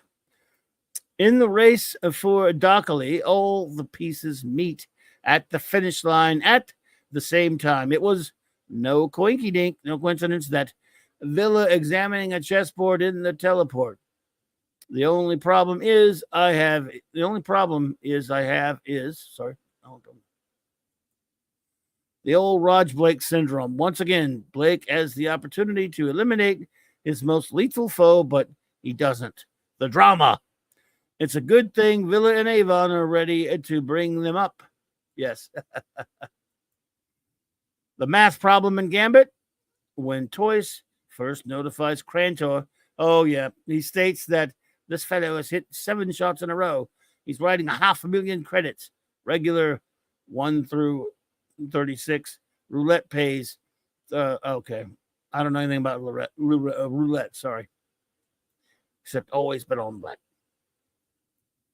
That's on a correct wager on any individual number. Assuming Villa had started with 1 credit and hit that bet 7 times in a row, 1 to the 35th point power. I hate math. I'm gonna have to start hurting you in a minute. He would be riding. I'm not even going to read those numbers. It takes too long. What is it with the math, dude? I mean, I can't give him shin kicks, but I should. The only way Villa would win with 5 million credits after hitting 7 consecutive individual number bets, again, assuming he started with 1 credit, would be if, I can't believe you're doing this to me. That's not a review. The payoff for a correct wager is, I'm not even going to read those numbers. So I'm not reading numbers. It'll take me forever. So yeah, that's 1 hole in the plot. Okay, are we sure that Max is a geek? He's not a nerd? Because why does he... He's talking a lot of math. He is talking... He's using a lot of math, and he seems perturbed about the fact that there was no precision in the mathematics and in the way the game should be, the rules of engagement, as it were. So I believe we may have to claim Max for Team Nerd. I'm going to be quiet now. Is that an insult? Yes, it is. No, actually not. No, it's actually, if he's not that, she's putting him above geek, being a nerd, because they're geek. Nerds are better than geeks. No, that's not true. It's that nerds know stuff that no one cares about. Like, I know all of these things that no one gives a single shit about. That's how you know it's nerdy, because you say it and it's so esoteric, no one cares except for other nerds that have studied the same esoteric crap. Sounds like a geek to me. That's what geeks go through that all the time. Welcome. Deep Roy, there's all kind of obscure shit that geeks knows nobody cares about, except other geeks. So Deep Roy as the Clute, what can I say? He's at the top of his game, a ridiculous character in a ridiculous world. This is a world I want to live in, especially with Callie and Jenna cat fights. Whoa, bad Max. Even Serverland's educating Jerriere and Avon gaming Orac. Everything is balanced. I love the perfection of this story, even if it is nowhere near science fiction. I could go on. Says, and he will. Addendum, however, one relationship set on its end. Krantor and Toyce, after everything escalates in Villa, Orac and Avon best the Clute, and Toyce utters the words, "You blew it." Yep. But at least he didn't say it like the way if he was playing K9. If I were just master, you blew it. There are addendum 2. There are relationships in Blake 7 where one character may end up doing away with another. However, Krantor's delivered a crushing blow. He lost, and he must live with it. Beautiful. Yes, sir. And he says, I hope you survived my 19-parter. However, I believe I have conveyed on many occasions how much I love this episode. I didn't know if you did or not, because you only gave it a 5.5 plus. And thank you for the super chat. That was unnecessary. Yeah, wait. I'm not a math person either. 5.5. Inconceivable. Not a 7? What? That's inconceivable, Matt. Thanks for the super chat. You didn't have to do that, buddy. But he says, I'm not a math person. Neither is Robert Holmes, apparently. That's why he gave it a 5.5. That's got to be a 7 if it's your top episode. Yeah, Max. Damn it. Damn it, Max. But by the way, Max, yeah, I guess you're right. Robert Holmes nor anyone else or Chris Boucher, who was the script editor, is a math person. So there you go. Do you have some fun facts for us? Yeah, I got some fun fackadoodles. Yep. So All right. let me try to skim through them because I did have a more than usual here, but we'll try to pick the good ones. Well, there's no Zen in this episode. First occasion where Peter Tudenheim is instead credited as voicing Orak. He's Orak, yes. Yep. John Leeson, who plays Toys, was previously Pasco in Mission to Destiny. He's refitting his rating system. Got you covered, buddy. I'm just busting your chops. You good? Yeah, we're teasing. Yeah, of course. Yeah. Deep Roy was previously a Decima in the web. The web. Later, and he comes up in another episode. I won't say who. Moloch. Michael Halsey, who plays Z, was previously Varon in The Way Back. Sally Kinnett jokingly described her cat fight with Jen. Thank you. Yep, Jen Chappelle as us against the rest of the BBC. Both actresses enjoyed filming the scene. Yeah, that was fun. Yep. Smilex. Hey, welcome. Hey, Smilex. The script suffered from the heaviest editing from the original draft to final screen version. Some of this was due to rather adult nature of some of the conversation between Jenna and Callie, who had infiltrated Freedom City in the guise of two ladies of the evening. Originally, it was intended the episode would have no incidental music as Dudley Simpson was away on holiday. Sound effects designer Elizabeth Parker felt the rough cut of the episode was lacking, so created a few short musical cues she dubbed onto the speed chess matches to the approval of David Maloney. The end credits were already done, so then they didn't have time to refilm them and add her as a composer credit for the episode. In the original script, Avon got sick as a result of overeating his ice cream, hence why he spits it out. Brian Couchet felt that John Leeson and Aubrey Woods attempted to outcamp each other at the cost of presenting believable performances, but I thought those are great performances. I thought, yep, I disagree. One of the few episodes where Serverland wears something other than usual white. She wears red. I'm going to add a very, very hot red. Let's see. Continuity. This episode establishes that Orak can operate the Liberator's teleport even when not aboard the ship, because he had operated the teleport before on the ship, correct? A few episodes ago. What's that? Didn't Orak operate the teleport while he was on the ship? A few episodes past. Yes, he can. Yeah, he can. Yeah, but now they say he can operate it even when he's not on the ship. Which yes, is, he can. Yeah. Remember, in this first episode, Orak, he took control of the Liberator. Yeah. So he's all powerful. Yep. Blake was told Dockley, and whenever I said Dockley, I kept thinking broccoli and her beloved Dwight Schultz. But Broccoli knew the location of Star One and Countdown. It's unclear how Serverland and Travis are aware that he knows. Previous episode, Voice from the Past, showed Serverland and Travis working together. Here, however, she's attempting to kill him. Well, that's just typical Serverland. And Avon and Villa compare Freedom City to Space City, seen in shadow. Do I have one more of these quotes to play? I know we get too many of the same, but we'll do one with the last one with the clute. We show the clute here. The clute challenges all comers. Yeah, here's the clute. Yeah. I like the one with Avon spit takes the best. Yeah, I didn't get that one, but yeah. Thank you for the super chat, RRT and Z. Appreciate it. Serious question. Was Firefly really a USA Blake 7? No. I don't think so. I don't think they're that similar. Yet, one time Paul Darrow was asked about, should they remake Blake 7, different stuff like that. It was way back when. He said, no, you should do something maybe similar in some ways, or you should do things that are, you could do. There's no point in remaking it, though. He said, and he noted Firefly as a good show to do things like that are maybe they're space oriented shows, but they're not, and he liked Firefly. He was saying, but remaking things is wasted, and he didn't like it. But yes, by the way, yes, Ezra Goldstein, he was Dennis Carey. Yep, he was in Shada, and yep, and Keeper of Traken, and he was, of course, Dockley.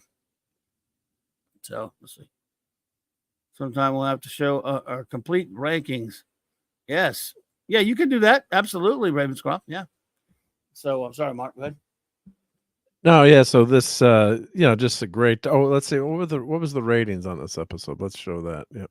Let me check that. That was. Let's see here. How many? Usually they have the ratings on top here. So this aired on March 20th, 1979. 50 minutes. And where are the episodes? They always have the ratings here. Usually it's in millions of people. They don't have the ratings this time. Come on, you wiki. You gotta gotta get with it. Oh, here it is, the rating. 6.6 million people, which would be quite respectable these days, right? If a show got 6.6 million people watching it, everyone would be pretty happy. So I just love this episode. This is I think this is one of the better episodes of Blake 7. It's just crazy quotable, and it's always fun to watch, and great character moments. Everyone just has great scenes in this. There's that never disappoints. Yeah. Yepper. You got it, buddy.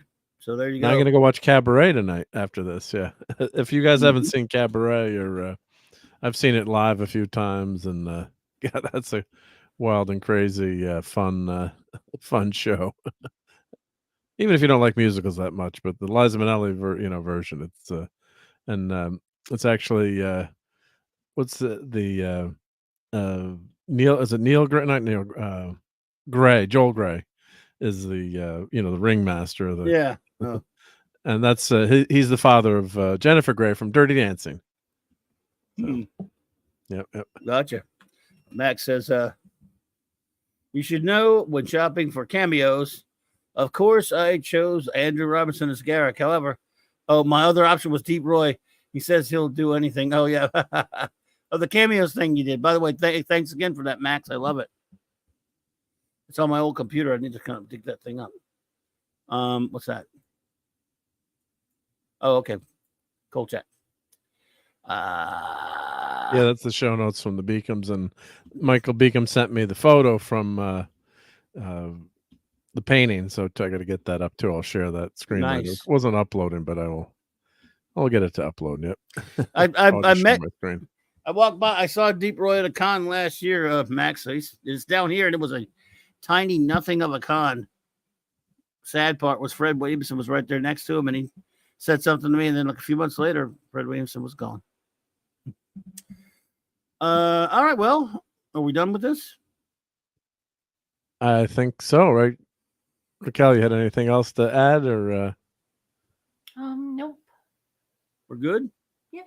We're good. Yep. Well, let me get the. I gotta render the slideshow, so I'm gonna just switch to the other version. Then we'll, as soon as I have it rendered, I will. Rendered. Switch it. Yep. Well, it's exporting. I had all the slides, so I was doing like 3 things at once. So I understand. We don't put you to too much work. No, it's okay. Yep, no, it's all good. Yep. I was just so there's that'll work for the background. Yep, for now. Yep. And let me turn the timer off because we're not doing a watch party. So. Oh, okay. Watch party. Clubhouse review. We'll call it Clubhouse review. There we go. Nice. There we go. All right. Well, it's exporting from Premiere. Yep. What is? Oh, the slideshow. The slideshow's okay. rendering, as you say. Anyway, so all right. Well, we have the Kolchak, the Night Stalker. It's called Kolchak, the Night Stalker at this point, right? I think this is the last episode where they just called it. I think in the notes there that Michael Beacon sent, it says I think this is the last one where they call it Night Stalker, and then after that it becomes Kolchak the Night Stalker. And minor trivia on the syndication, they changed all the titles to Kolchak the Night Stalker, but on the DVD they went back to the original titles as they did. But we'll say goodbye to Ravenscroft real quick. Ravenscroft, thanks for being there, buddy. Good night.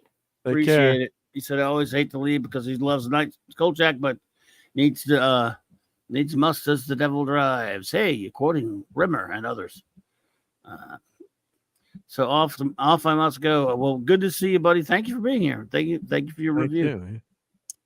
So yeah. Another vampire. Vampire episode. So what? Are we ready to start, or should we wait till you get to?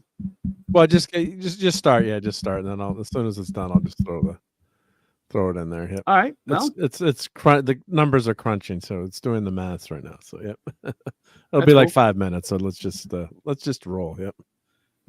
Okay. So shall you take it away, number one, or do you have? Okay, let's do it.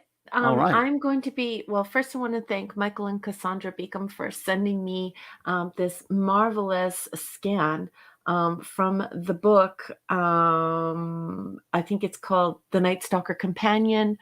I forget the gentleman's name who wrote it. I always do. I need to write it down and leave it on my desk. But tonight we're going to be talking about episode number 4, The Vampire. Its original air date was October 4th, 1974.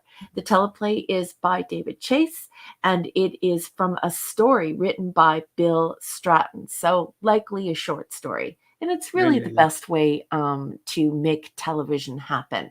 Take a short story, be super inspired by it, and turn it celluloid. It's just marvelous. Absolutely. So, Way to go. I'm going to go get I'm going to run real quick to get some medicine, and I'll be right back. Okay, cool. Thanks. All right, I'm going to be reading from, I believe it is page 133, the synopsis. And I have not pre-read this, so it might be a little bit rough. So let's do this extemporaneously. The nightmare begins when airline stewardess Elena Munoz misses a detour sign and blows a tire on a jagged rock. To her horror, she sees 2 hands digging their way through the dirt. The police dismiss her as a crank. Back in Chicago, Jim the Swede Brytowski, an old reporter buddy from Las Vegas, is breezing through the Windy City for a quick visit. Swede tells Carl Kolchak about a series of 3 strange murders stretching along the road from Las Vegas to Los Angeles. Now, a TV newsman named James Bright, the Swede snares Kolchak's interest with the strangest item of all. The bodies were drained of blood. Whoever or whatever the killer is, the path is heading to Los Angeles. Having seen the work of a vampire in Las Vegas, Kolchak is eager to snoop around Los Angeles. Tony agrees to send him to do a story on a trendy transcendental meditation guru. Once in Southern California, however, Kolchak forgets about the guru and starts investigating the murders. Lieutenant Mateo believes that the vampire killers are nothing more sinister than ritual killings being committed by a cult of Satan worshippers. Mateo also believes that Kolchak is a nut.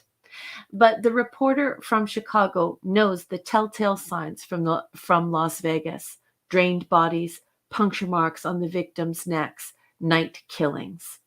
When 4 Hulks, professional football players no less, are wiped out by the female suspect, Catherine Rollins, Kolchak is determined to set up a late-night meeting with a vampire posing as a prostitute. With the help of Faye Kruger, a realtor who wants to be a journalist, Kolchak finds the vampire's house. When he loses his protective cross, the reporter nearly loses his life, but he manages to lure Catherine to a huge cross that has been soaked with gasoline. Kolchak sets the giant cross on fire and drives a wooden stake through the immobilized vampire's heart. And that is all the Night Stalker Companion has to say about episode 4, The Vampire. Clubby, are you back? Yay. Yes, indeed. Stephen Mack, that is exactly the joke that was playing out in my head that I did not want to say on air. Oh, God. Yep. Oh, my goodness. What a... Yeah, so... well... What happened? No, the line that's in there. Yep. In the chat, Stephen Mack. Yeah, we can't comment on that one. Yeah. Oh. Well, who is ready to review? Let's do it. Well, go ahead, number one. Okay, this episode, you've already been hearing me talk for the entire synopsis, so I'll just keep it short and sweet. This show is awesome sauce. Okay, it's gothic horror, plus it's crime drama, plus it's comedy. There's plenty of comedy in this episode, and it's great fun. If you like things like Bram Stoker, if you like things like Mary Shelley, if you like gothic horror, you will love this series. It is just so much fun. It's just terrific to watch. It's scary without gore. It's funny when it should be and serious when it needs to be, and it's just great. I look forward to watching it. It makes me smile every time I watch this show. It's an A because this is TV from the 70s and it's awesome sauce. And that's all I have to say. I was yeah, it was a lot of fun. Go ahead, Mark. I'll let you go. No, just agreeing there. Yeah, it's just so much. There's camp in there, but it's not campy. If that, it's just you know what you're getting with Kolchak, and they've really even just they've got 2 movies under the belt on their 4th episode, but they've gotten these characters down pat, where Kolchak is going to do whatever he can to find the story that he's interested in, right? Whatever, who cares what his editor says, whatever Vincento says, Simon Oakland does a great job of Yeah, but he kind of playing him. screws up there, though. He really does, because the transcendental guru has left a paper trail of fraud behind him. Yeah. Do you know what I mean? I'm tired of it, Kolchak. I'm fed up. I got a brother-in-law who's got a 14-year-old kid. He's always bailing out of juvie. But I got you, and you're worse. Yeah. Right? Yeah. Yeah, so there's great, apathetic. Hey, Tetrarch of Apathy. Hey, Tetrarch, yep. Of course, we got to mention, the great Larry Storch from F Troop and the real Ghostbusters. That's what I was going to say. I can't believe Larry Storch. That was like, whoa, it's Larry Storch. Damn. The Swede. I love that guy. The Swede is here, yeah. So just for like 5 seconds at the beginning. I was hoping he would, Yeah, I want to see more Larry Storch. Storch. Yeah, I thought it was going to be back, and then he owes Vincenzo $500. So he's like, that's a lot of money today, and that's a lot more money back then. Yeah, $500 is So it's like, where's the back door? I guess, was it from the casino or for the race, or what was the bet? It was a bet or something, I guess. I'm not sure, but yeah, it was good to see him like for a second. Yeah, but I was hoping he would come back, but Me too. Because I don't remember watching any of these. I just remember I vaguely remember the series as a kid, but don't remember any of the specifics, any of the episodes. And Right. The poor lady playing the wannabe, the real estate agent turned who went to journalism school. What was it? Was it Faye Kruger? Was it? Yes. Yeah. So I'm like, when's Kolchak gonna pay her? She was doing all that work, and the classic was when she writes the not the review, but the article, and it's written exactly like real estate person would write the darn thing. So Vincento's like, if I wanted Better Homes and Garden or something, because Kolchak obviously hasn't written, read the darn thing that he got sent in, and he's pretty lucky that he's got this. He's got her to cover for him while he's going out investigating. And of course, the other cameo, but first we got to mention, is William Daniels. William Daniels, not a cameo. He's a major, I guess shot. Yeah. Yeah. The voice of Kit. The voice of Kit. What's that? I just miss him. Oh yeah, good old William. I just miss him. I just miss him being a part of our lives, and he was in so much of Saying Elsewhere. I watched because I grew up in the 70s. So like, I just miss him. Yeah, he was great. Yeah. Yeah. And of course, he's also in The Graduate. And he was in the voice of Kit in Knight Rider. Yeah, the whole time I was here, I'm like, too bad they don't call the Hoff on Baywatch. He's got a little experience on Baywatch Nights with vampires. If you remember that terrible, so terrible, terrible show. Yeah, but yeah, so he's got a great role, and I just love Kolchak's interaction, always with the with the cops or anyone else. Cops hate him. Yeah, cops hate him. So but it's not overdone at this point. Like they toned it down to the right amount, I think. Well, but he does say something that he probably shouldn't say, right? Yeah, like, doesn't he say to the cops, "Don't be stupid, don't be stupid"? Please. Yeah. And then no, he does that, please. Yeah. But there's a pregnant pause. He's like, "Don't be stupid, please." Yeah, please, yeah. And of course, the William Daniels, his line where he's like, yes, and saying elsewhere too, of course, yes, saying elsewhere, yes. Thanks, yeah. Ezra. It's like when he had Kolchak call, Vincenzo calls, he said, and don't say the word, or don't say that word, vampire to him. And the other thing that some of the trivia that was mentioned too, or show notes in this, was they think it was tied. With speculation, it was tied to the first vampire from the first episode. That's why I kept waiting for him to mention that in the episode, because I hadn't seen it that 30 years, 40. So I kept waiting 30 years at least, something. So I wasn't sure were they going to mention, are they going to tie it into the pilot, the first movie? But I guess they don't. They don't. Really. Yeah. But although that vampire was probably one of his victims. That's because vampires are random, Clobby. They happen everywhere. Okay. There are vampires everywhere, Clobby. She was probably a victim of his. That one. Yeah, so that was the speculation. One of the when I was reading when we did the watch party, let me find it again. But they thought that so initially this was a reworking of pre-existing script. The story had been set in New York with Kolchak and Vincenzo had wound up after being kicked out of Seattle. The vampire was going to be Scorenzi, last seen in the original movie, mysteriously back from the dead. Word arrived that Kolchak had been greenlit for a series, so the story was reworked into its present form. So the female vampire in this episode was described as having gone to Vegas 3 years earlier. It was turned into a vampire around this time. This could have been around the same time that Kolchak faced off against the vampire Janos Scorsese. Yep, this could imply that Catherine was an overlooked victim of Scorsese. So that's, of course, this is all just internet.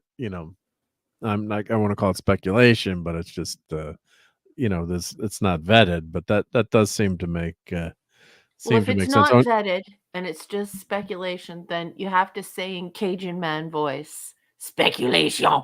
By the way, were you under the impression, number one, that Daniels is not with us anymore? Because he is. No, I don't see him on TV shows with the same type of frequency as I did when I was young. He does cons, though. There you go. He does do cons. Con last year. There you go. Cool. Yeah, I've never seen him at a con in Canada. Neither. Con, or I haven't seen one here either.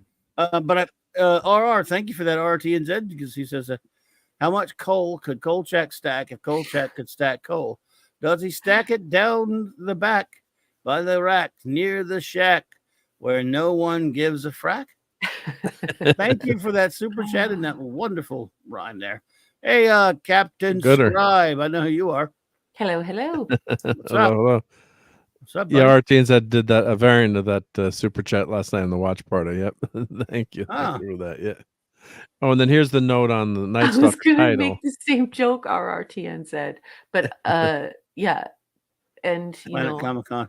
If she wasn't sucking you dry, how would you not know that she was from Las Vegas?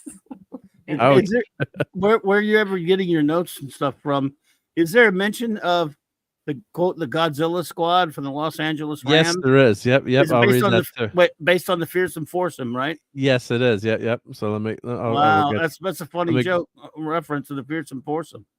Yeah, so let me read that now. Yeah, so this show acknowledges the LA Rams' famous Godzilla gang, when in actuality the Rams defense was called the Fearsome Foursome, which included Deacon Jones. And let me tell you, if you ever watch any tape of him, Merlin Olsen, Lamar Lundy, and Rosie Greer. Rosie Greer. I mean, imagine going up against those guys. They were the best. That was the best defensive line ever in the history of the NFL, in my opinion. Yes. Deacon Jones created the sack. Yeah. And Merlin Olsen, of course, famous for Little House on the Prairie, becoming an actor. Did Deacon Jones Godzilla gang do any acting, or I don't remember? He popped up in some stuff. But Merlin Olsen had a good acting career. He was on Little House on the Prairie. Yep. And he hung out with Dick Enberg, doing color commentary on he was good. NBC games. Yeah, Merlin Olsen was great. He always had anyone's back there. Who was Michael Landon? Rosie Greer did some acting too. Yeah. Yeah, that's right. Rosie Greer did too. Yep. And they say by the time of the show's airing, Deacon Jones was playing in his last season in Washington. And Olsen would retire in 76. Greer and Lundy had retired by 74. Yep. I think they're incorrect. His last season was in San Diego, but I have to double check. Yeah, that could be. Yeah. And the other trivia was The Night Stalker was the name of the series for the first 4 episodes. Beginning episode 5, all opening credits had the series listed as Kolchak, The Night Stalker. When it was syndicated, all episodes had the Kolchak title card. When it was put out on Blu-ray and DVD, the title cards were restored. Oh, and trivia here, Kolchak's tape recorder appears to be a Grundig Portable. Classic old tape recorder that gets fried in the episode tonight during that fight with the Godzilla gang, we'll call them. Yeah. Oh, okay. Oh yeah, Merlin Olsen, FTD commercials, and Father Dowling Mysteries, yeah. Thank you for that, Max Redstone. Yep. But that was a great scene there. That was a lot of fun with that. That was the year he ended in Washington. It was. They were right. Yeah, it was the same year they was playing. Yeah. Yep. He only played for them for a year. He was a great one. So yeah. Good stuff. Yep. But I'm trying to when you rewatch something, you're trying to remember, you love the series, but this was good. It was a lot of rehash, but it was the characters are so well done that it doesn't matter, even though it's a very similar episode. It's the same basic formula here, but the acting is great, and the storylines are great. So in terms of the dialogue. Excellent. And well, I would give it I definitely give it an A. Also, I loved it. It was a lot of fun. He's just really terrific at everything he does. I really loved some of that stuff. And was it how he just cons that woman to doing a story for him? It just gets now. I've always wondered this about the show. It's not a knock. It's kind of a fun thing I've always wondered about. I've always wondered that, do any of his stories ever get published? I mean, good question. Yeah. The whole time, everyone tells him you can't write that. You can't write that. You can't write that. We're not going to print that. We're not going to print that. We're not going to print that. He ends up deciding, well, I'm still going to go. Hey, Andy Masterson, what's up? Oh, indeed, Tony Vincenzo Rock. The great maker is here. Good to see you there, dude. Yeah, buddy. What happened? Oh, I didn't. Did something happen? I didn't hear it. I don't know. I might be having some StreamYards problems. I was buffering. Oh no! I thought you were talking, and then Raquel said hi to Andy, and then I was waiting. You didn't hear me? I didn't hear you for a few seconds. No, I did. I was buffering a couple times. Oh, okay. That's why. Okay, yeah. It was just. I wonder what is it my StreamYards? Well, it could be the interwebs could get slow. Yeah, because every now and then you guys were roboted on me, and I thought that was yours from your end, but I guess it could be mine. Maybe having some problems there. Anyway, we'll just soldier on with it. Carry on. Anyway, yeah, I wondered. So by the end of an episode, he ends up going and taking care of the monster or whatever it is, and he'll narrate someone. We'll never find out that the story ever get printed. I always wonder. You think they always act like they don't want to print anything he comes up with? Yeah, with vampires. I sort of feel like that's like they do print it, but it's after all is said and done, I just think that it's actually supposed to be like commentary on the fact that in the 70s, they felt like if they said something, that it would cause mass hysteria. Like you couldn't even say the word serial killer. Like before in reporting, you used to have an abundance of evidence. There was no room for speculation. You just reported. There was no opinion. And so the fact that he has a little bit of his own spin on it, I think, calls into question whether or not it's news or whether or not it's the rag that you read while you're checking out at the supermarket. And so I think that sort of explains it. And do you remember Chubby? Who he liked, who worked for like Yeah, the yeah, National Enquirer or whatever, but they don't say right. the National Enquirer. I think it's basically that. So I think he's seen as a more serious reporter because he works for a legitimate news source. However, I just think that the police have him on a short leash because they don't want him causing mass hysteria. Oliver Oliver, Belamonte. Oliver, what's up? So yeah, I've always Oliver. wondered that. So I wonder what It's the a hell's going on. legitimate question because it's like, are they ever going to publish anything he says? But they do make it clear that they're trying to, create some commentary on how the police will control what the public is allowed to know. Hmm. Yeah, there's a lot of information control, back then and today. You think today, but maybe in some ways there's a lot more information flowing just because of the interwebs. Back then, you just had you had fanzines, basically, or little newsletters or things you could subscribe to, but the reach of those was minimal compared to what we have today. Not getting right or wrong, or you always talk about is that vetted or not vetted, but there's a lot more outlets for things today. So that's what's really interesting. You think back then when you only had 3 TV shows, you had newspapers. The big deal was like the letter to the editor. That's where you could get your voice across, right? You could write a letter to the editor. I used to write letters to the editor, like the local paper, sometimes about Me too, certain all things, the like time. there should be a crosswalk here, or why isn't Star Trek Day a town holiday? But no, just kidding. But yeah, you'd write the letter there, or if anyone remembers All in the Family, and Archie Bunker went on to do the to do the video editorial on TV, which was a big deal. Like you used to have people come on, but that was you didn't have an outlet to reach a lot of people like you do today with the internet. So it's a lot easier to cover things up or control things. Can you imagine a cop kicking someone out of town today? Say, I want you to leave town, but by the next morning you better be out of town. That ain't happening these days. But Yeah. I can see why the cops wanted Kolchak Yeah. out of there. Yeah. So he Mhm. always asks the tough questions. That's what I love about him as a reporter too. Is you want the reporter that's going to go for the truth and not care where it leads, and doesn't matter if they're going to make someone they like or dislike angry. They're going to like a Tim Russ. Not getting into the politics of it, but like a Tim Russert.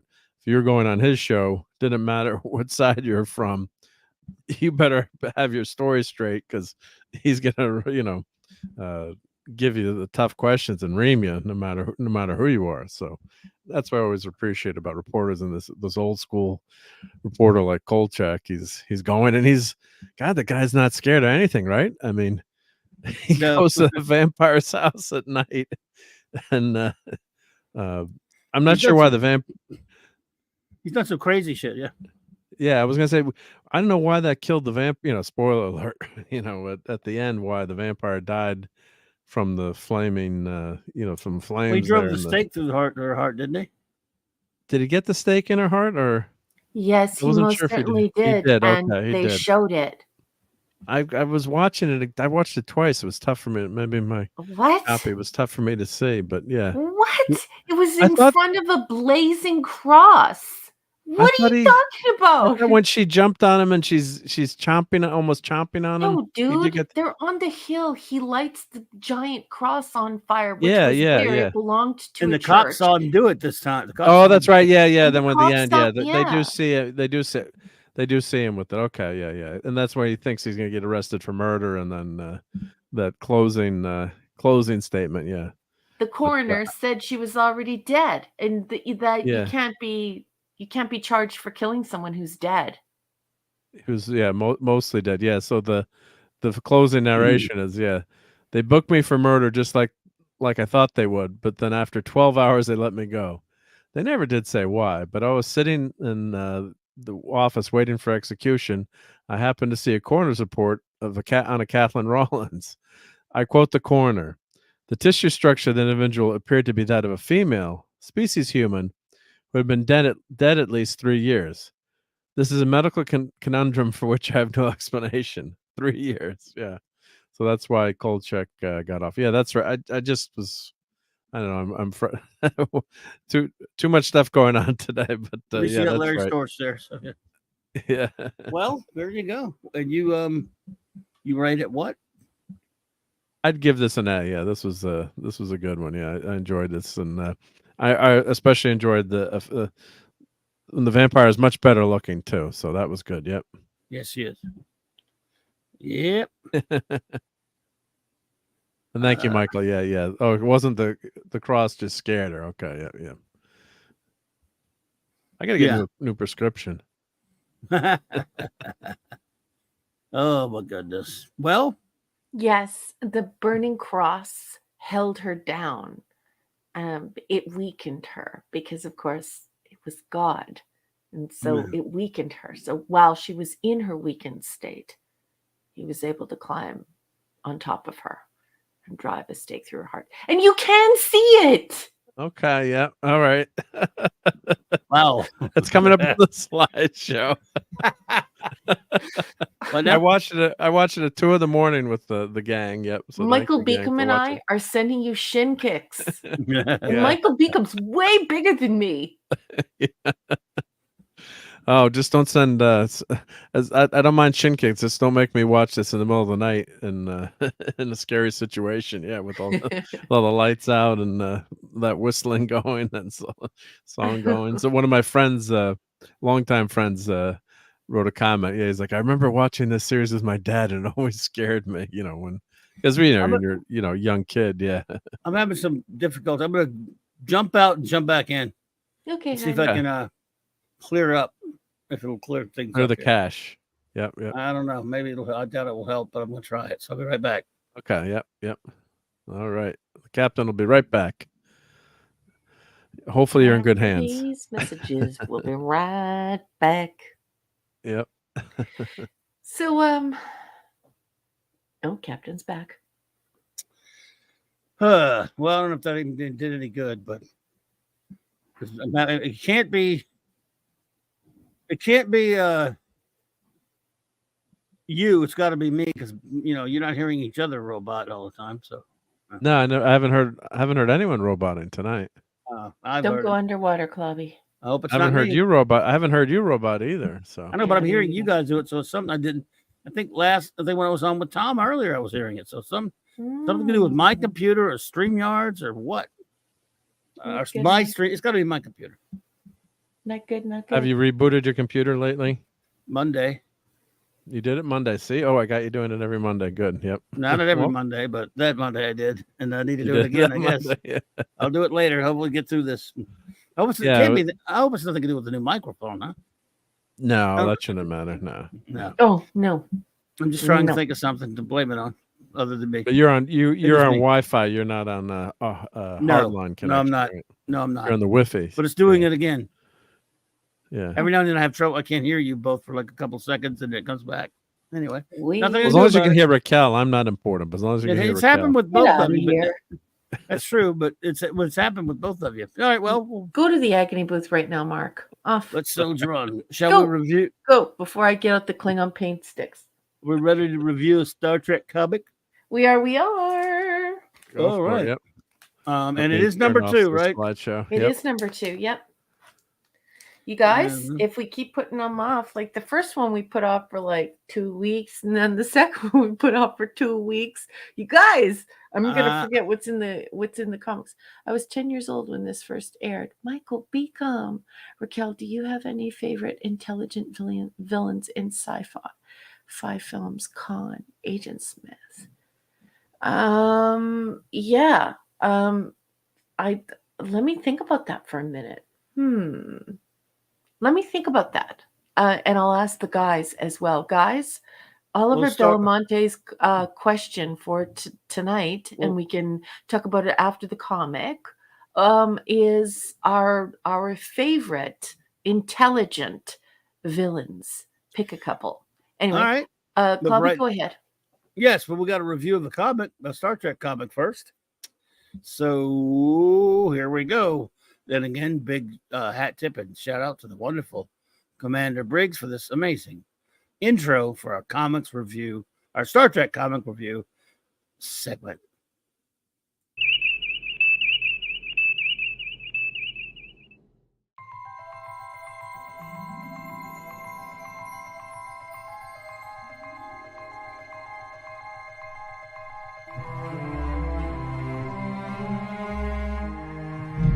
Warp drive, Mr. Scott.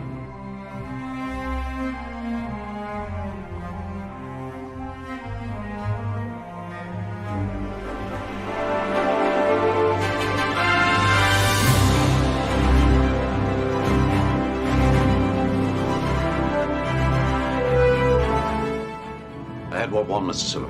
Accelerating to warp 1, sir.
Yeah, Michael Beacom, thank you for the super chat. Says, got to call it tonight, guys. Till Saturday, be seeing you. Well, I hope you and Cassandra have a great weekend, and I can't wait to see you on Saturday, my friend. Take care.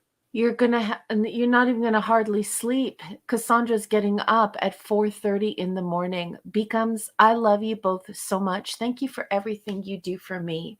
I love you guys. You guys are such a power couple, and I'm so honored to count you among my friends. So sleep sweet. Go cuddle in with Cassandra. I cannot believe that poor lady has to get up at 4:30. Yeah. Good night. I'm so sorry we forgot Max's Kolchak review. What? You didn't, sorry, Max. On the Kolchak episode, Max said, I agree with what has been said. You can tell what is going to happen, but you're still surprised when it happens. Things happen that you don't see happen, yet you truly believe it. He's talking about, yeah, that's true. Darren McGavin covers all the bases. This was my first full Kolchak episode, and he ended things by burning a cross. This is bona fides that David Chase is number one of the great creative forces in TV. Sorry, I missed that one before. I mean, I starred them and then forgot, dude. So, thank you, Max. Let's see. Max. Have a good one, Max. Take care, buddy. Max is leaving as well. Good night, Max. Thank you for everything. Take care, Michael Beacom and Max. Yep.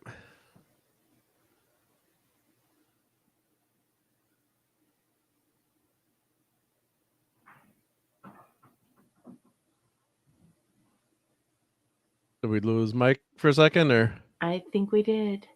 Okay. Yep. I was just waiting to see if you would say something, but hopefully, it's got to be something going on with the internet there. Unfortunately. Sucks. Oh. Well, we got it. We got most of the show done tonight. If he's lost hopefully. his internet connection. But it says he's here. It says Clobberin Times is here, but yeah, obviously something happened with his interwebs, and I think he's banging the rocks on the desk. Oh, he's losing his mind right now. Yeah, you know how mad he is. Every swear word happens, right now. Every single swear word is coming out of Globby's mouth. All of the swear words at once. All of them. You know, engineers, they love to change things. Oh. I'll take blame for that one. Yep. I'm making my list. He's back for now, Oliver's sure. question. All This is such a great question. I'm so happy that we have Oliver Belamonte because he's such a great conversationalist. And he always has these great conversation starters. Hey, Clobby. I can hear you. Yeah. You can hear me? Well, my Yeah. God. Well, we lost you. Unfortunately, Wait, we lost you. I've been yelling for 2 minutes. You didn't hear me, or did you just not? No, we couldn't hear you. No, sweetheart, we couldn't hear you. God, sorry. My net went off. I could see it, but it came back on. But I jumped in from. I mean, oh man. Well, I'll call you on the. I'll tell you. Well, we got you now. You're back now. Son Lee. Hey, Son Lee. Yep. No, but I mean, I'm sorry to interrupt you. Number one, but did you hear me pop in at all? So I guess it's fine now. You hear me, right? Yeah, we hear you you now, good but now. You were gone for quite a while. At least a few minutes, honey. I know. Yeah, I was trying. I was waiting for the internet to come back on. I was trying to switch over to my phone service to tell Mark what was going on, and then I saw it was trying to come back on. So it'll probably screw me up. Maybe my problems were coming from my bad internet connection tonight. It's got to be internet. Yeah, problem. I'm guessing. Yep. I hope it's nothing to do with I don't know why I would think it's anything to do with the mic. I guess there's some paranoid about this kind of crap. Whenever you change things. Number one, go back and continue what you were saying. I'm sorry. Oh no, it's perfectly fine. I was just trying to kill some time until you came back. I was just saying how much I appreciate Oliver Belamonte. You know, we have all these people that are our friends here, and I appreciate him so much because he always has like the best conversation starters. He likes to, kick up the dust and make some action. And of course, this is such a great talking point. We'll talk about it later. Thank you so much for that, Oliver. Yes, thank you for good to see you, Oliver. Thank you. So sorry about that. I guess maybe that was good. Maybe it fixed itself and it was stopped doing this crazy crap it's doing tonight. All right. Well, Star Trek Unlimited number 2. Have you both read this? Yes. I read it 2 weeks ago. Mark? No, I'm fast forward and I'm already through the first 5 pages. So. Wow. Do you want to put it off to next week? No, go for it. Go for it. Okay, We're good. You want we're to good. do it? I know my Star Trek comics. Yep. All right. Okay, number 1, you read, Ree? Yes, sir. Okay. Read, Ree. Okay. All righty then. Interesting cover. Okay, for those who do not know, of course, in 1997, Marvel Comics and Paramount got together and created Marvel Presents Paramount Comics, where they would do Star Trek comics. There have been Star Trek comics for many years. We've been reviewing some here over the past year. Since the original series, not too long after it first ended, Gold Key Comics produced Star Trek comics. When Star Trek The Motion Picture came out, the franchise, the IP went to Marvel for a while, short time. They adapted the movie, did some regular issues, and then DC took over for a long time. But eventually, when other Treks came out, it maintained original and TNG, while Deep Space Nine and Voyager were at Malibu and throughout then part of the 90s. But eventually, Marvel Presents, Paramount Comics took over the whole line, and they did comics about all the different iterations and even some other ones. And we've reviewed like Star Trek: The Early Voyages, based on the real adventures of Captain Pike, not Strangled in Worms or anything like that. Well, Star Trek Unlimited is a series that lasted 10 issues, and it has 2 stories in each issue, a TNG story and a TOS story. So you get, and they share the front of each.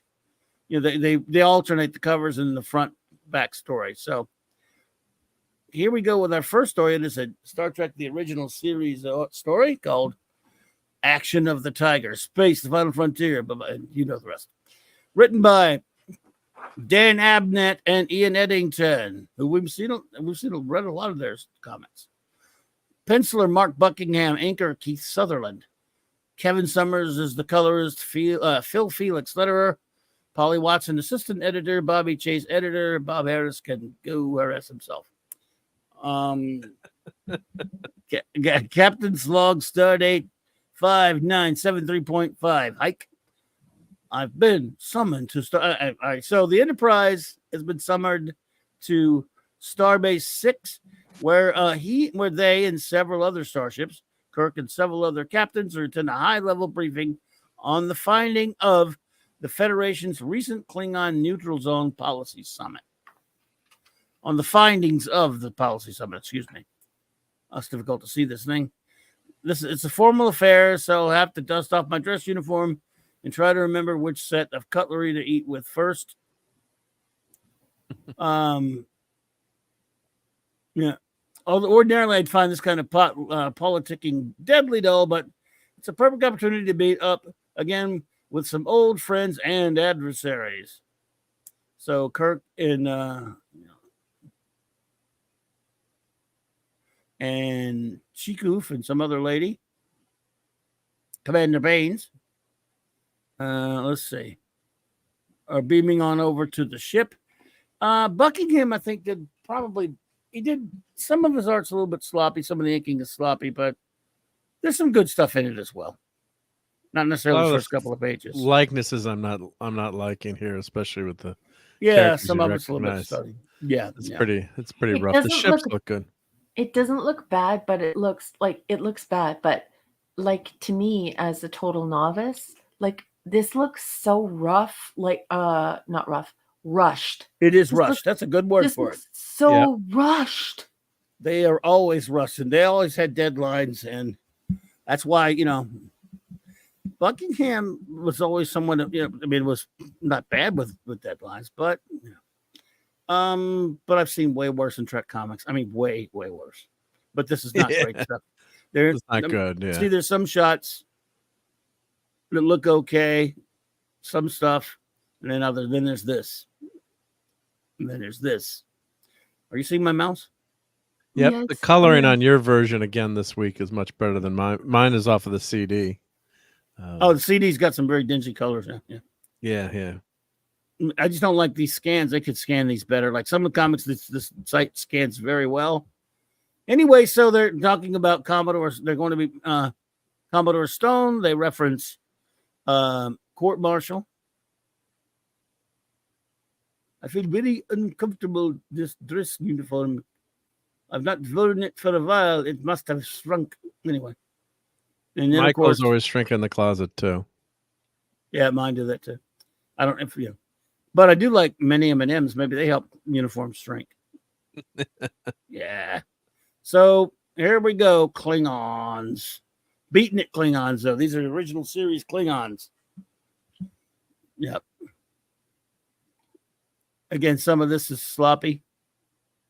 Ships are pretty good, though. Chekhov was drawn pretty fat, but I guess maybe that's the point here. Maybe put on a few pounds. I don't know. Well, this is taking place, I guess, somewhere after the third season. I'd imagine. Yep. He has his look that I always make fun of because of the backstory for the Chekhov character. Oh, so yeah. I'm just going to drop my TOS joke that always makes Clubby laugh. Hey, we're the monkeys. People say we monkey around. Well, that is Chekhov. That's what he was supposed to do, right? He was supposed to Right. make the young girls swoon and make everyone want to watch the show. Ah, Broku Davy is leaving. Jones, Good right? night, everyone. Good night. Oh, I love you, Broku. Thank you so much. Enjoy the rest of the stream in the coming weekend. And always remember, this is the way. Broku, I love you. Good night, sweetheart. yeah. Good night, Brogu. That Where's Brogu. Larry? Anyway, I haven't seen Larry. Larry. Is Larry here tonight? I hope so because he has a visit. He ordered all of these so that he could go through them with us. He likes the physical copies like I do. So I'm just missing him. Yeah, I can't remember if he was here. He was at earlier our or not. watch party. He was at our watch party. My watch party, I guess. Yep. Larry, if Yeah, you're yep. there, buddy. Okay. Anyway, so yeah, this is there's Commodore Stone. I mean, they kind of. I'm not super big on the art in this one, and I like Mark sometimes. Mark Buckingham sometimes. I mean, this Klingon looks like a wolf there. looks like a man, wolf almost. there.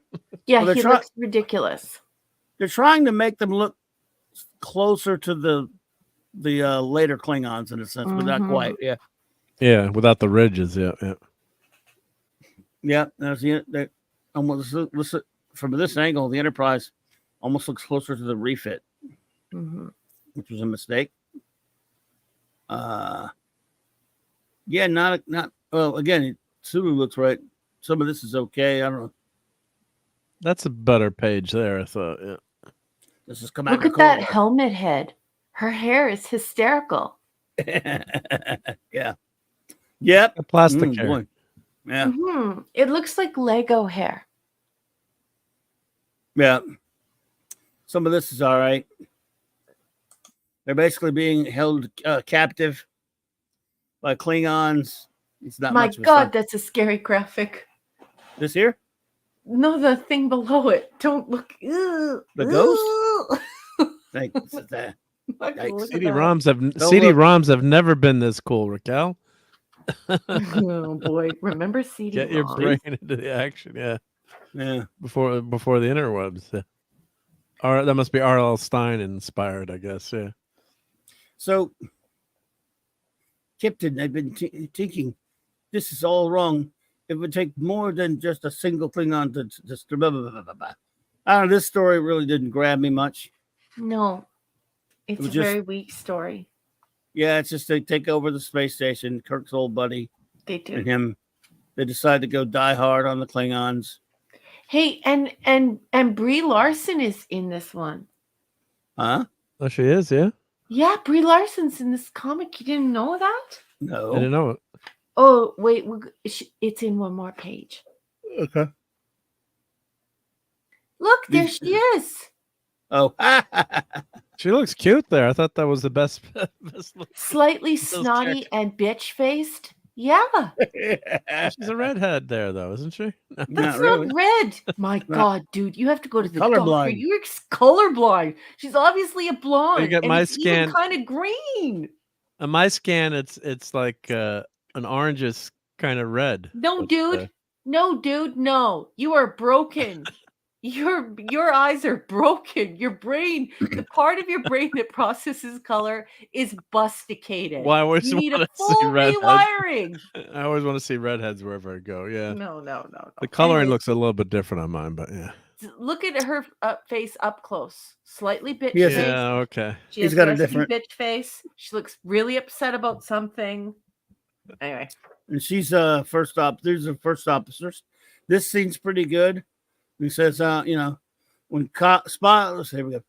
Spock calls all the other first officers, conferring with the acting captains of the Dauntless, the Eagle, the Republic, and the Fermat. The hell is a Fermat? Oh, yeah. Well, it's the famous scientist. The Fermat. Well, that's good then. Was it chemist or was he At present, emotions still mathematician? hold- I think he was a Right. mathematician. Yeah. Okay. Fermat I really theorem, don't. yeah. I really don't like him. So, math. Get at. But look how Never bad escape- Kirk looks on that last panel. Escape math. No, man, more of that noise. You still there? Am I there? No, we hear you fine. Yeah, we hear you fine. Okay, that's all that matters. So yeah, I kind of like this bit though. It's kind of something. The best part about the story is how Spock basically is the only one. You know, they need to listen to him. He's being logical. They're all saying, yeah, they're breaking it. You know, it appears so. Violent pursuit of political ends. It is clear violation of the Organian peace treaty. But so Spock basically makes a deal, and he says he wants to try one thing first. Meantime, Kirk and his buddy are die hard against a bunch of Klingons,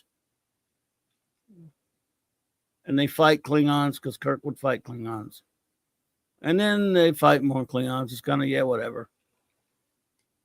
Well, they keep referencing the Kobayashi Maru. Kobayashi yeah, Maru they do boys, that. Yeah. They do that in comics sometimes. They'll rehash stuff from the series. They're like, I don't know if anyone ever talks like that. Look at the way looks the way the Klingon warriors loading cargo aboard are just not any cargo, but security crates and Andorian exchange units from the station's vault. Jim, that the USS Baker? The Baker? Okay. Baker. Would you say the Baker? Bakker. I don't know. Maybe the Baker. I don't know. Baker. I don't know. You got me. Strange spelling. 1296. Yep. So chip though, yeah. Basically, so it's a lousy robbery they figured out, which explains why Baines and Cargo are acting like best buddies. So yeah, one of the Federation guys sold them out to the Klingons. And they start a shootout. And Ted gets killed. You Klingon back. Oh, back. And then Kirk gets blasted. What the hell's wrong with you? This writer's pissed me off.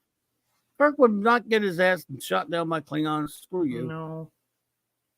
It appears your reputation is no exaggeration, Captain Kirk. Unfortunately, Captain Horner. They named him Horner, as in, I guess, close to Hornblood or whatever. Was not so resilient. Why, Baines? Why did you do it? You know what running a starbase entails? Signing and shuffling files, blah, blah, blah, blah, blah. So he's a greedy Federation guy. At least Captain Ron Tracy was going after immortality. Been passed over for promotion. What are you, Ben Finney? Anyway. So he's a jerk off. Mm-hmm. But in comes Commodore Stone. He blasts him. So he saves Kirk's ass. Like, he looks like a Wolverine or character. Yeah, he does. No, yeah. What's the blue guy? What's the blue guy from Marvel that looks like the Beast? Is it called Beast? The Beast? Yeah. He looks like Beast, but the wrong color. And Mark, you're not allowed to talk about color here because you are the most colorblind individual I've ever met. You know who the Beast is? You know who the Beast is? Yeah, Wow. I do. He's blue. He's blue. Cool. I didn't know you knew that. Well, I just know because it was Kelsey Grammer. Oh, and that stupid X-Men 3. You saw that movie? Wow. No, I don't think I saw the whole thing. I just think I was called into the room. Hey, okay, Mom, Kelsey Grammer's on. Okay, so let's see here. So this is kind of like Die Hard, where it's a heist, but it's not a. Well, Die Hard, what was a kidnapping, was really a heist. Yeah, same kind of thing here. Yep. And then he calls. It turns out Spock, drops dime on him into the Klingons. Yes. Because and that's a good shot right there. Good art. The art's much better on this page. Yeah. And of course, along comes Cooler after they blast it. They destroyed the ship. Look, that's pretty decent. The time of arrival, Commander Core. Had you sweating, Vulcan? Klingon High Command appreciates your contacting them. Korga and his brigands brought shame to all Klingons. We must meet sometime. I know a drinking song that'll crack your stony visage. Another time, perhaps, Commander. So that's the only good part that I liked about the story. So, was seeing Core in there, but the rest, Kirk gets made of wimp. I don't like it. Yeah, I don't like it either. And it's weird that there were two authors working on this and they used here. Look at that. They use here. Why would Where- they use the adverb, indicating place? That is not the Wow. custom for the cheers. The cheers is the English tradition. I believe it's from Parliament, where you say hear him or hear her. Here is supposed to be a verb, not an adverb. So it's a hapless homophone. So someone here, these two guys who are writers, who are supposed to be professional writers, and they're not, obviously, thought that here was like listen here. Like, so they're using it adverbally. So they believe that it indicates place. It's not. It's supposed to be a verb. Here, listen here. How should it be spelled? Here. So it should be HEAR. AR. That's what I thought. So they have 3 editors too. Technically 3 editors and 2 writers, and they did not understand how they had transgressed with this hapless, heinous homophone. Let's see.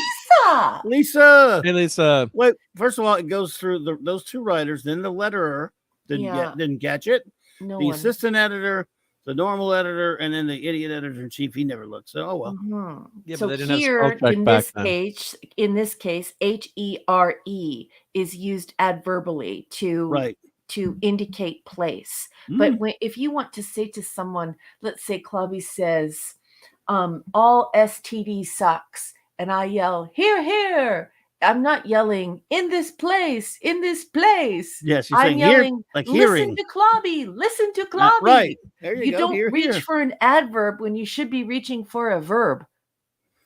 Yeah, that was Exactly. Here. Yeah. Yeah, originally they're saying it was hear him, and it would just shorten Or to hear, actually, here. or the person's HEAR, name. yeah. Like here, Clubby. Like hear him. Yeah. Here, Minister Faust. Yep. Right? It's not. Ezra. What do you expect, Raquel? They're comic book writers. Yeah, so that's true. The grammar police is on this one, right on this one. Yep. Well, I'm just saying it's a No, he's teasing. You're right. You're right. Yeah. is an adverb Yeah. indicating place. Here is HEAR. It's a verb. It indicates listen. Anyway. Yeah. All right. So that one I wasn't agree, so yep. good. Let's move on to the next one. By the way, Heroes Reborn sucks. This was a piece of trash. Sure, I ain't even seeing it. There we go. So, space the final frontier. These are the voyages of the starship Poopy Stew. By the same 2 writers. Let's see, writers Dan Abnott and Ian Eddington. Penciler Ron Randall. Interesting, and these could. Inker by the great legendary Al Williamson, so that's nice. Colorist Kevin Summers. Boy, Al Williamson was inking up to the man. He was so old at this point. He's one of my favorites. But he made a good living off of inking. He's of course known more for his wonderful work on Flash Gordon, Star Wars, and other great stuff. And so I revere him. So the fact that he also did something to do with Star Trek is kind of cool. Anyway, colorist Kevin Summers, letterer Phil Felix, editor Bobby Chase, editor-in-chief Bob Hair face. Personal log, William T. Riker. I'm on Ryza. I'm gonna get me some. At least I would if these chumps would all leave me alone from the ship. Jeez. I've been here 3 minutes and I haven't gotten laid yet. Oh my crap. Anyway, I'm sorry. Personal log, start date. What do you I'm Jonathan Fakey Pants and I'm making a log. Oh, he makes a log, all right. Is that a redhead there? I'm just checking. That's Dr. Crusher. Yeah. That's Gates McFadden. My eyes are working now. Yep. And I object to her wearing nylons. Right. So they had a viral bulimic. I can't say that word here. They said a viral polescuscabagamic thingy. Thingamajiggy, yeah. Thingamabobby. Sweeping through the Orcominus system.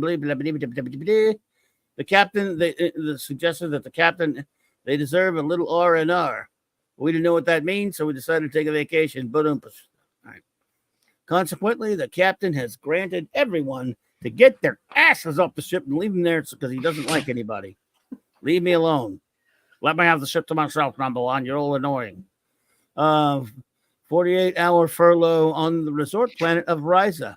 He has somewhere where he wants to put his Horgon and he doesn't want anyone to watch. Who said goodness that? gracious. What? It's pooping stew. Hey, Eric K, what's up, buddy? Eric! Hey. What is up, Bronze Wrencher? So, Riker says, oh boy, they're on furlough. We don't need that much explanation. Nobody listens to your log. No one cares. Personal log. Nobody watches. I'm sure Starfleet history, 100 years from now, I'm going to be looking at your dumb personal logs. Frankly, I'm way past caring. Aren't we all? I don't believe this. Rides has the best beaches, the finest food, the most stimulating social activities. Thank you. And anywhere in the fleet, you guys want to go shopping. Well, why don't you leave them alone anyway? They're not. Go get some somewhere. Get your Horgon and go to the beach. I wouldn't be hanging out with them either. Shopping is very relaxing, Commander. Yeah. I tell you what, you got you relaxing over here. And watch how they emasculate Geordi here. Like they turn him into a complete little wuss bag. Listen to this. I have one or two ideas, Doctor. Call it a list, in fact. A list, even. In my best snagglepuss. Anyway, how about it, Geordi? Care to tag along? Remember the old Ryza motto? Sorry. All that is ours is yours. I'll pass, Commander. I wouldn't want to cramp your style. Then I guess I'll catch you all later. Good afternoon, ladies, including Geordi, because he's a lady. He's a lady. Listen, he's incorrigible. That's one word for it. What a pansy. What's wrong with you? What's your problem, Geordi? What a pansy, Geordi. Come on, Geordi. Heavens and Lisa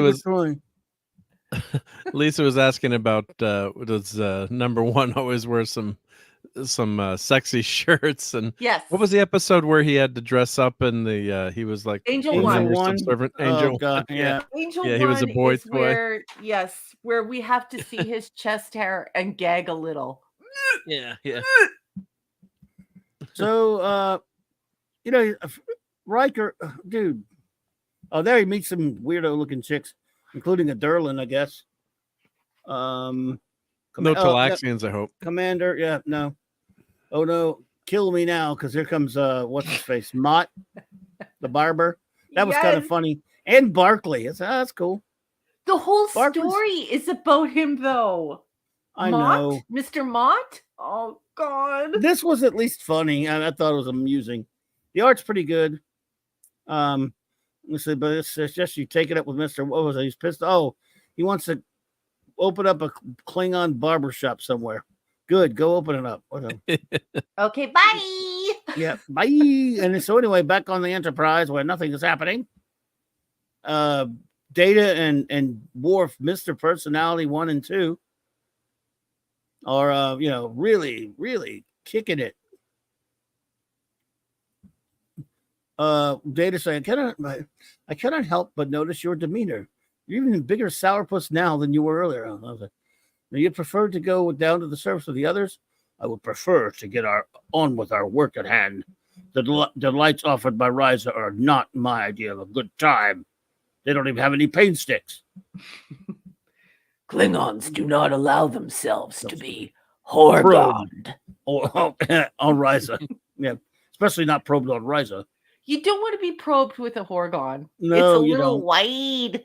I don't know. I think a Klingon would like that. One moment, I seem to be picking up high-frequency signal about, okay, something's going on. And it turns out it's to do with cars. NASCARs are on the Enterprise. Oh, my God. Yeah. NASCARs are taking over. They're alien.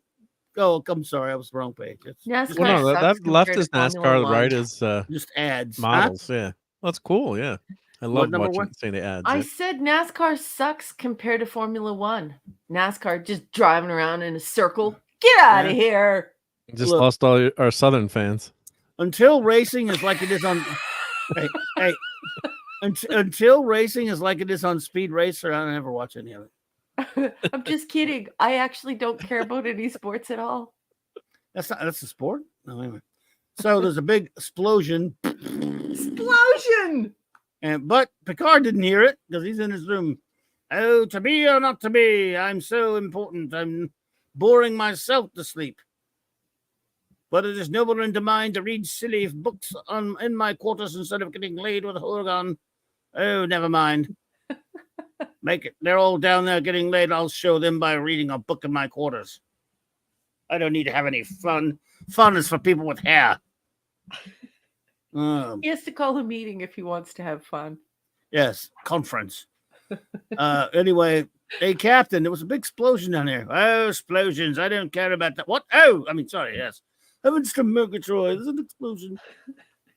And so they blew up even. They blowed it up on my way. Finally, some adventure and excitement around here. Let's call a conference about it. Everyone's on the planet's surface. Well, I didn't expect to see you again so soon. Do I sense frustration? How perspective? I think I'm shaking him off. Lord, I don't believe how much that man can talk. What man would that be, Will? Of course, Nausicaans can be delightful people. As species, they have, they never really showed Mott like what was like once, maybe? Few times on the show, but what? How many times? Like once? Or Not twice? that often, yeah. Not often, yeah. Well, only once with Riker. That's why you're remembering it that way. And then Mott has that little to do with Worf. Oh. But I think you're right. He only has like an encounter with each of them a single time. But yeah, here they try and make it seem like Maude is like best buds with Poopy Stew. Or not Poopy Stew. Jonathan Fakey Pants. Fakey Pants. Keep getting. Yeah, because Poopy Stew doesn't even need a haircut. He doesn't need a haircut, right? I know. Don't mind me, guys. I'm tired. That's right. That's all right. So, oh, look there. There's Commander Leekirk. So it is, Commander. Show no fear. Enterprise to Riker. Thank goodness. Number one. The whole ship is blown up and we're all dead thanks to you. What? Just kidding. Actually, not all dead. I want you to take personal charge of all crew members on the surface. We have a situation developing here. No one can return to the ship until it has been resolved. Some nice art here. Some decent art here. Yes, Wolverine showed up on the ship with these idiot bone claws, which I hate, and the dumb thing on his head, which I hate. Oh, and that was so horrible. I hate. I hope you weren't talking about this art. He looks like shit. No, that was when Logan. He lost his Magneto, sucked out his adamantium. Right. He started reverting. He started becoming more feral because he didn't have the adamantium to keep his healing factor in bay. Sorry. So, yeah. Oh, it got really bad. Oh, and he turns into like a dog Wolverine at one point. Yeah. I hate the bone claws. Sorry, Larry Hama. Don't like it. Eric K. I love Formula One. But you're right. This is a good art. This is good art. But Ron Randall and Al Williamson, it better be. What did Eric K say? Oh, Raquel. Agreed. F1 is real racing. Speed Racer is real racing. Here comes Speed Racer. So they got a big explosion thingy on their hand. They're all trying to figure out what's going on up in you. And then I love Cajun Man. It's like all of a sudden there's been an explosion down in the transporter of it, y'all. I don't know what that been given, but the explosion is and now it's messed me up, and I'm talking like this. You sound like an absolute dork. Heavens to Murgatroyd. You are agony booth for your dumb accent. So people were killed here. 6 crewmen. Wow.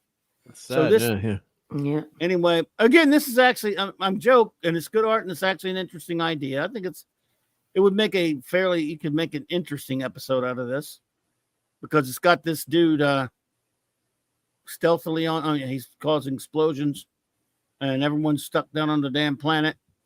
Well, the Enterprise is easy to take over in TNG, right? I mean, how many times did it take it over? Hey, Jordy's talking to a chick. Look.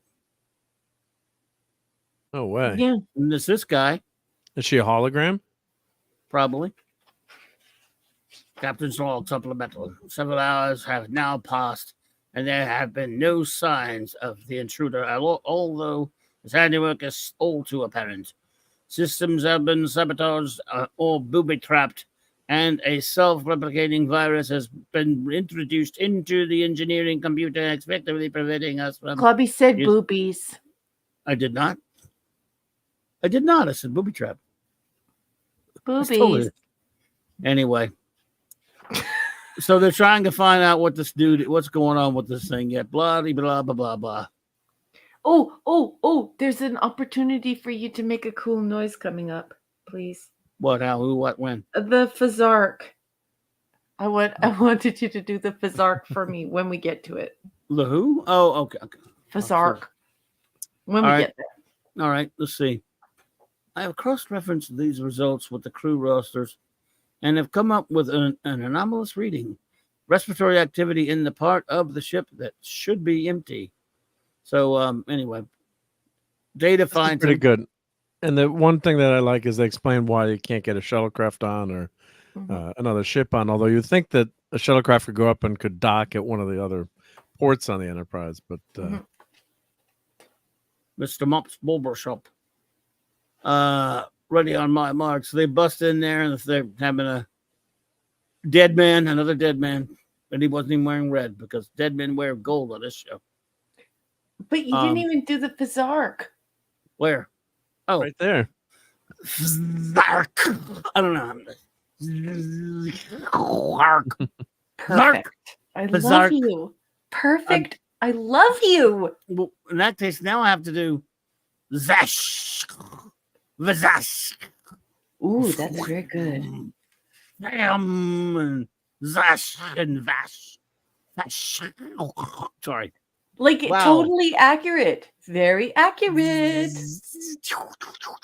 One thing that I thought they should have done here is, you've got force fields on it, but just put a force field around this, this room. Yeah. Or the sick bay, or drain the air out of it, or disable life support, or put gas in there because you just lost a crewman, or just shoot wide beam phaser on stun. So this poor guy is dead now. Stun him all. I mean, and then they're sitting ducks in here. This guy is invisible. How is he missing the rest of the crew? I don't get it. It's true. I don't know. It's a whole other story. And look at this. What about that one, Club? What, this one? Yeah. Oh. Perfect. Yep. I like his reaction. Can we just get his reaction? Oh, I'm being too literal. So anyway, I will kill you. It is the Finjet huntsmen, sir. They are known to Klingons as elusive and deadly assassins, as opposed to not so deadly assassins, which means they wouldn't be very good assassins. No, they wouldn't be assassins at all. If you're not a deadly one, then you're not really. It's kind of a part of the job. One of my favorite episodes of Doctor Who does have the unfortunate title, The Deadly Assassin. It always made me think, what about the just sort of slightly dangerous assassin who might, the injurious assassin wouldn't be an assassin at all. The bruiser. Unless he's deadly. It's like saying the deadly. It's like the assassinating assassin. Maybe. The guy who will kill you. Yep. The killing killer. The killing killer. The deadly killer. The deadly deadliness of the dead man. Maker. The deadly person. I don't know. So it is said that if you get close enough to see one, then you are the victim. Despite their technology, they favor. Let's see. I think Morph will really sound like this. Despite their technology, they favor the sacred necessities or whatever dagger as a tool of execution. To be slain by one's own dagger would result in ultimate damnation, which is why this one will speak now, or I will stab him with his own dagger. Kill me if you want, Klingon. The blood debt will be paid. If I do not slay the world killer, the next brother will. So there's a world killer Mm-hmm. And it's kind of funny who it is. I got to admit, it's Mott. Too bad. Well, he gave. I hear he gave a lot of people bad haircuts. He was on the Dread Really? Pirate Yeah. Robert ship, and he was giving everyone on the Dread Pirate Robert ships bad haircuts. Yeah. And they did use iocane powder in that transporter accident too. So I think that was the problem. This Too much this is iocane powder. actually pretty clever science fiction in the sense like it's one of his distant relative, just ancestors Yeah. was served on a damn pirate ship way back His when, uncle. and this guy still is a blood debt for him. Yep. I just kinda wanted like to that. Mark that Mott's face does not have two different colors on it. It's just a shadow. Okay, thank you. It's Hey, lemon 5 pie. o'clock shadow. He hasn't been able to shave yet. Lemon pie. Lemon Hey, pie. baby. Lemon pie.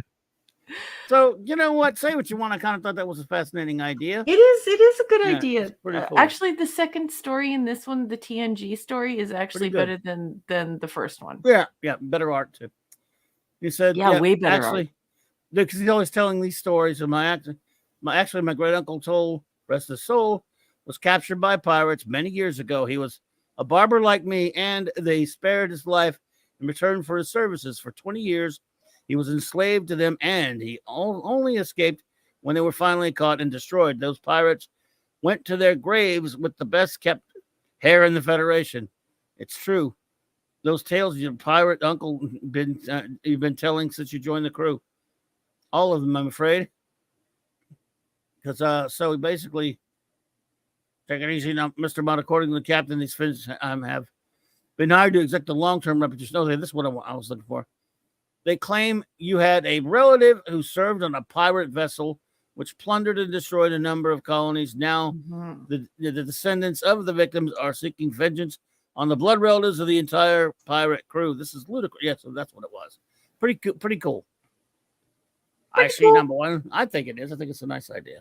These guys have written some good stuff too. Then they wrote those early issues of the early voyages that we enjoyed. So, going to do about the other one because they got another one running around down there. Number one, you're on your own because they can't do anything because the Enterprise is messed up. But fortunately, they got the smartest guy in the galaxy down there with them. Reginald Broccoli. Yeah. Broccoli. I love broccoli. All set, Commander. I can't guarantee it'll work. Reg here worked up some miracles given the available resources. Well, just a few nips and tucks. So they didn't really make him look too much like Barkley, but that's okay. No, it looks like Barkley. It looks like prepubescent Barkley. Yeah. I don't think Dwight would be upset with this portrayal. Nah, he's fine. I mean, they shrunk his forehead substantially. Do they have permission for some? I wonder if they had his likeness or no. They weren't going to. It doesn't look anything like him. No. But they have everyone else's likeness here, so. Yep. Oh, did we lose Clobberin Times again? We lost Clubby. Oh no, he went to get a haircut with Mr. Mott. He did, and now Mott is talking up the captain, and the captain is swearing under his breath. And pretty soon he's going to turn into a giant bag of rocks, a giant rock man who's just going to crush him. Not happy. Yep, not happy with the interwebs. Yep. Nope. Yep. Well, we're almost done. We can wrap it up. Yeah, we're close. Yeah. And 2 more pages. His microphone last week after he finished the show, on was it Monday night? The microphone died, so it was good timing that the microphone survived. So he did have good luck on the microphone. And he had to log out. Do you realize how badly? Like, I'm actually worried about his blood pressure at this point. Yeah, because Clobberin Times always wants to get the show. Worries about the show. Yep. Yeah, he's going to be wearing so. But you much. guys don't mind out there in the chat, but no one cares. But so he does. Yep. Those are some huge F-bombs going on right now. Yep. Clubby's Clubhouse. Yeah, this story was much better. I mean, the first story on paper could work, but it just didn't have any enough of the twists and turns. It was just we've seen that so many times before. So. Yeah, exactly. I totally agree with you. Yeah, And this the one had. second one was actually fun. Yeah, it was fun. It had and of course Mr. Mott, minor character. It's like using Morn, having a comic about Morn. Damn it! How long was I gone this time? A while. How are all the F words? Which ones? I know you use lots of F words. I know what happens when you get mad. I didn't know. Pretty pissed off. What? I mean, my eyes were on this screen. Okay, yeah, keep going. Where did we leave off? We're talking about Barkley and how Barkley looked. Yeah, we're talking about broccoli. Keep going, like more into the story. Yeah, forward. Keep going. Forward. Keep going. Right there. Where you tricked? Yeah. Yeah. Where it gets zapped. Yep. Damn it. Oh, the dogs heard me. Doggies didn't like that either. Yeah. Dogs are mad at me for cussing. Sorry, everybody. I did not know that I was gone because, until I went back onto tried to get onto the other page. Oh, sorry. Yeah, because we, and then you always want to be polite too. So we're waiting for you to keep talking. No, I understand. And then after, then we're like, oh, yeah, I guess I'm not. Mike's not here. Yeah. Steven, am I here still? You're here still. Yep. Sometimes, okay. Steven, I'm not on Wi-Fi. You said I should. Oh, you are on Wi-Fi. You don't have an Ethernet cable. You're on Wi-Fi in your room, right? No, I'm not. I've got. Oh, you're hardwired? I'm hardwired right here. I got a modem right here. Oh, you're hardwired. Okay, yeah. So it's just your internet then. It's not your. Okay. I don't know. It must have. I didn't see it dip out on me, but I didn't look. You should never. Yeah, my if you're eyes hardwired, were you should 100% focused on the page, and I have to leave the StreamYard screen to go to that page when I was talking about it. Gotcha. Son of a. Oh, so yeah, so you're hardwired. So it's your internet service provider. It's not. I guess that's what it is. I don't know. It's just dipping out. I'll have to ask Jonathan when I get a chance. Yeah, because once you're hardwired, then all your problems should go away. Yeah. We do have Wi-Fi in my main room, which is why I can only watch stuff at 11, 12 o'clock at night and 1 or 2 in the morning because internet's just too busy for me to stream anything. I can't stream for shit in the daytime. Yeah. Well, you live in a densely populated area, so that's yeah, and you also live somewhere where the weather is insane. Good night, Lisa. What's that now? Oh, you're running? Okay, leave carefully. Walk, don't run, or fly. You can fly out of here if you want, Lisa. Thank you so much for being here. Take care, Lisa. Good night, Lisa. Friday night, Fortnite, hopefully. Yep. Well, basically, so we didn't finish the ending, right? No, we're right on. No. Oh no. Okay. Oh my stars! No. No. Where at? Where? Right there. No. And I did have Smokey. Burt Reynolds had a message for you when you were out. Don't you cuss on this here radio. Yes. That's a great clip. Love that clip. Don't you cuss on this here radio. So, Barkley set up a trap. Yes. And what's his face?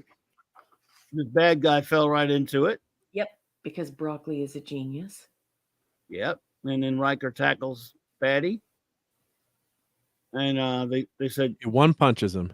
You've no idea how authentic Mr. LaForge now. I believe this is yours. This buddy says, thank Reg. It was his idea to wire my visor's power cell to that bolt of Thulian silk. That stuff is highly conductive, conductive, I should say. Sorry. Conductive. And anyone stepping on it was in for a nasty surprise. Glad we zapped the right guy. So blah, blah, blah. Anyway, so they turned him into his own people. And the Federation will not tolerate spiteful, vindictive, scattershot retribution like this. I hope your people understand that. We are not evil, Captain. We are just weird looking. And we are merely good at our job, unlike you. You. Never mind. Go have a meeting, Poopy Stew. Go call a conference, boy. Had our employers in the case and given full details, we would not have taken the work. Get off my ship, Chief. After you come into my quarters, of course, and that's some nice Earl Grey. I don't mean to be hospitable, unspitable. It is clear Mott is an unsuitable quarry because he looks stupid and we kill him very easily. And the Klingon says, it is a good day to have one's haircut. Should we keep an eye on Mott from now on, Captain?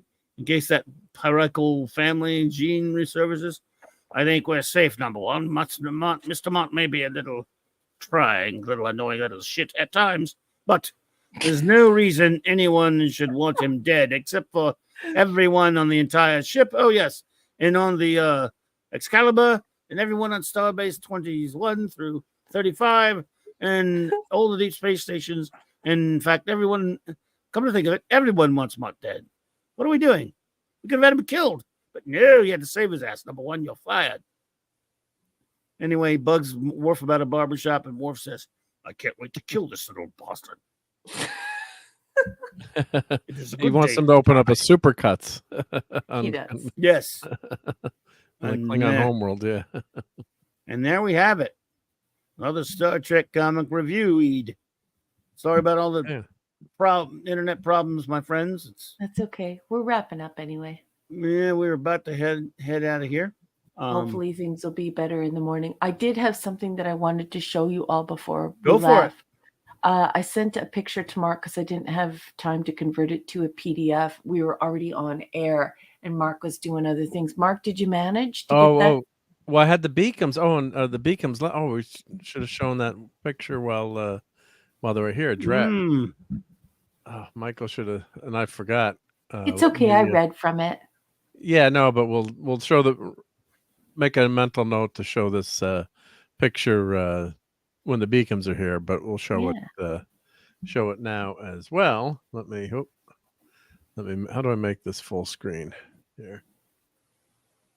Let me just check. Well, it's good enough. That'll work.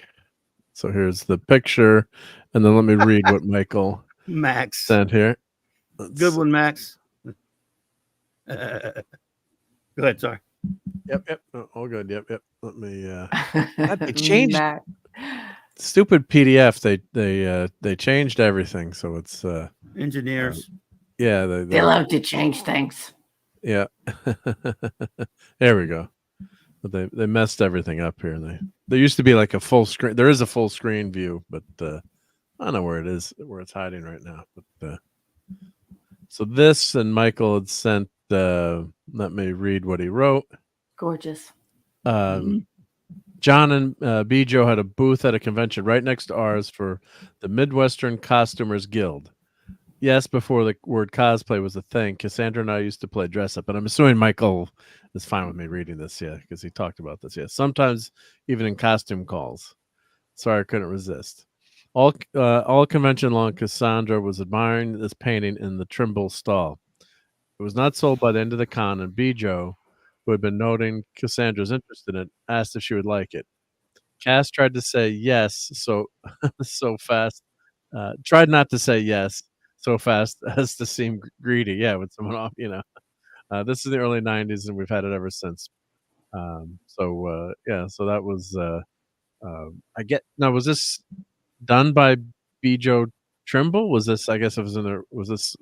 Did she do artwork? I didn't know that. Good night, DJ. Play nice. Rock. Do you guys? Anyone out there? No. I guess I could ask if the Beacons were here. If she did artwork too. I didn't know that about her, but or maybe this was just some art she had collected. Let's see.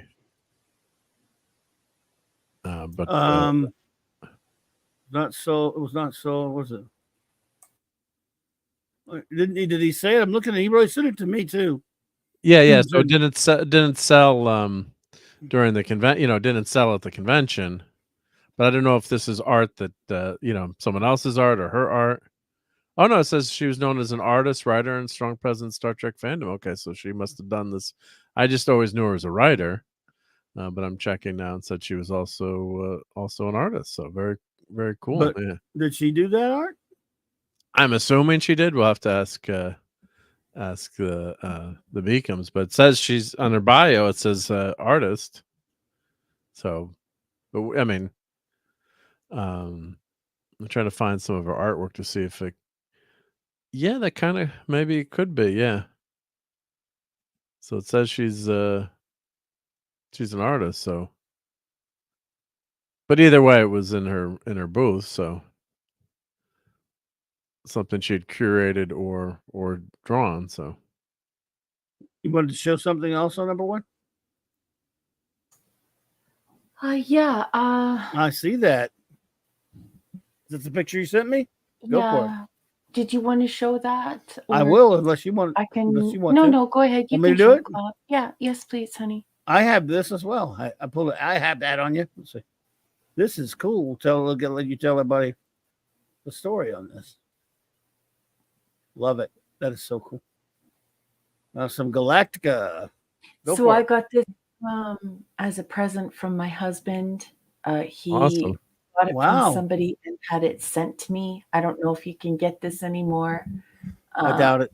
I don't think you can. No, that's not for sale anymore. Yep. Yeah. Anyway, it's in it's brand new. So the guy only ran the first DVD. And the rest of it is basically unopened. And so it's a Battlestar Galactica box set. Yep. And Andrew did this because he didn't realize that I couldn't watch Battlestar Galactica and that I hadn't watched it since 1978. Oh. Now, if you're Canadian, you know that Battlestar Galactica was shown in Canada before it was shown in the United States. Was it? And so I didn't know that. I love it, and I just think that Battlestar Galactica, the 1978, is it's something that's really special, and I haven't watched it since 1998. And so I'm very excited to watch it again, and now I will be able to. So this gorgeous box set, the head comes off of the box, and then inside there's a brand new book. Like, it's brand new. Yes. And then all of the CDs, all the DVDs, I'm sorry. And so I'm super excited to have it, and it's just Beautiful. it's just so cool, beyond cool. But I have to ask one question. You don't want any toast then? No. What about a muffin? Nothing? That's a very cool toast.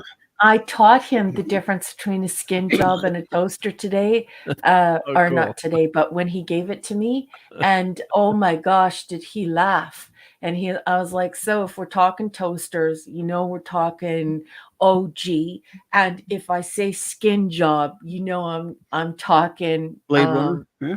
NG, right? Next gen. So I just say thank you to my husband for this beautiful, incredibly thoughtful gift. And it's very nice. He had no idea. So he didn't watch Battlestar Galactica when he was little. He had no idea. And so this was pretty incredible because I did not expect it. So it was just really, really, really thoughtful. And very nice. Shout out to hubby. Yeah, and before we get going, because it's a school night, I just wanted to answer Oliver Belamonte, and I hope everyone has their answers ready. Oliver Belamonte asked us, because he's a great conversation starter. He's been with us since the beginning, and he always gives us these great questions so that we can all talk about them, and everyone just loves his questions. So here are my answers. Go ahead. But Oliver Belamonte asked everyone here, who is their favorite genius, super smart villain? Who are your favorite villains that are super intelligent in sci-fi? And so I was sitting here thinking, and just off the top of my head, this is what I think. I think I'm going to say Khan Noonien Singh. I'm going to say Hal. I'm gonna say Roy from Blade Runner. I'm gonna say Darth Vader. I'm gonna say the you bitch from Alien, the xenomorph. I'm gonna say the Cylons, whether it's skin jobs or toasters, and I'm gonna say Q. And that's just off the top of my head. I think those are some of the best smart villains. You think the xenomorph is smart? Yes. Okay. You think the Queen is smart? The Queen, not the drone. Yes, the Queen. Yeah. I was very. That's not a movie that I've rewatched, so I haven't watched it since when it came out, like 1980. Did it come out? Mm-hmm. Anyway, I was surprised that thing was that intelligent. It freaked me out. It totally freaked me out. How many times did you have to cover your eyes? Like we should have a cover your eyes rating for Raquel. Yes, like, more than 10? multiple times. So yeah, I really thought that was going to be a monster movie, and when it turned out to be this intelligent alien, it freaked the ever-loving shit out of me. I was very frightened, and it took me a long time to consider that a sci-fi movie. I considered it like a horror movie for well, since watching it. And it's only been very recently that I have begun to consider it I've started to consider it a sci-fi. I used to consider it just a horror. It scared me, but I never expected You Bitch to be as intelligent as it was, and the fact that it wasn't an intelligent life form really is what really frightened me, especially because, as you know, what it did. Like, oh yeah. It was as intelligent as human beings, but it would do that. It's like you're connecting with pure evil. So it was a living thing that was as intelligent as we are, but had absolutely no mercy. It was very scary for me. So those are my answers off the top of my head. I just wrote a few down, but I'm going to go away from this conversation and think about it, because Oliver Belamonte is awesome sauce. Well, absolutely great choices. I was going to say that you guys mentioning The Master, I agree, but he's talking about Oliver's specified science fiction films, not TV. So, oh, it was science fiction. Okay. Mm-hmm. Back in the day, Disney MGM Studios had the Great Movie Ride, and it was a travesty. They took that out. If anyone has been on that before, but it would take you a ride. The last scene was Casablanca, but it would take you through like Indiana Jones and all the famous scenes from movies, and it recreated with some of the old gangster films. I love that ride at Disney. And one of the scenes was a scene from Alien, and you go underneath, and there's an alien that comes down at you from the top with the animatronic, the figures that Disney has. It's just so amazing. It was like you're in the movie, and people would duck and dive, and they were scared. It was just so darn good.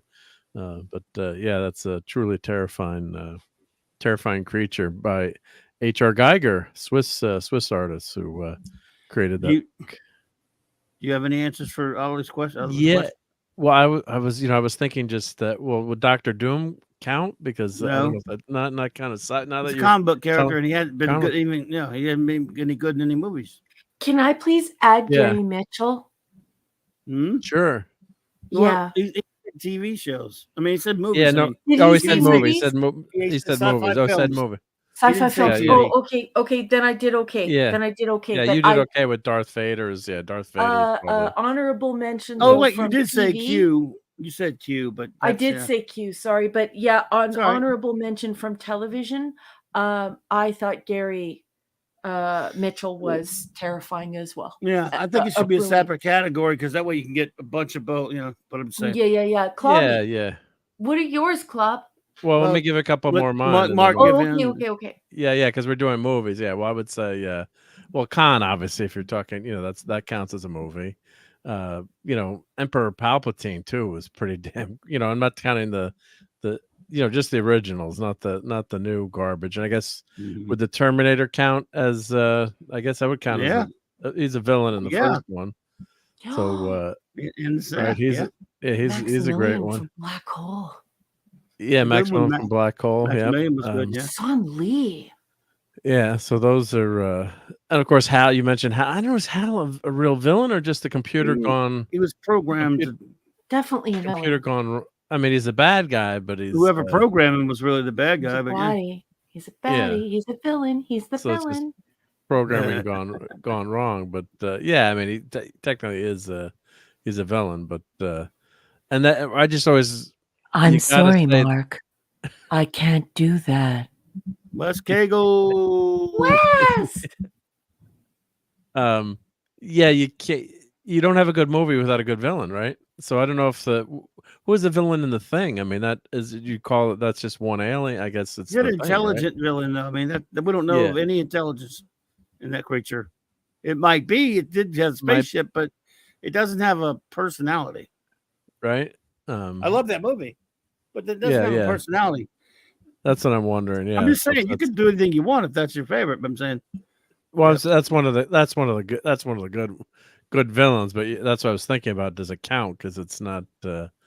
Is it just a creature that's? But of course, the you don't. You're right. You never see an intelligence in there. But was there an intelligence? That's what makes that movie so fantastic. Right, but I'm just saying he doesn't have a personality. So yeah. So that's a just off the top of my head. That's who I would go with. But yeah, or Planet of the Apes. Or then who would be considered a villain? I mean, Dr. Zaius is definitely Dr. Zaius, right? Yeah. So yeah, Dr. Zaius would be going to. I like sci-fi. Oliver's choices are all great. Yeah. So, Dr. Moreau. that's a great question. Thank you. But that's a book for me. Yeah. Well, like they It's mentioned, not a film for me. That's a book. But Brian mentions Ming the Merciless. He is great in that, and the one. I mean, in the serial and in the movie, but he came from comic strips. But is that all, Mark? Yo, would Dr. Frankenstein be considered a villain in Frankenstein's monster, or would he? He's just the. Raquel's the Frankenstein.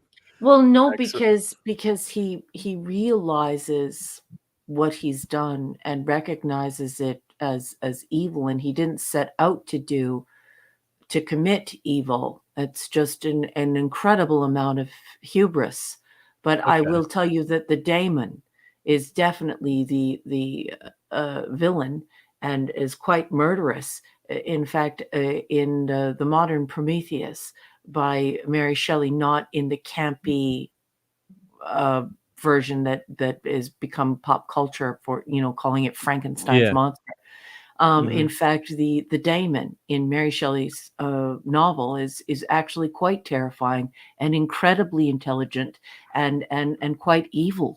I mean, he starts summoning some of the greatest works of literature in the history of humankind as how he derived his sense of understanding the universe, right?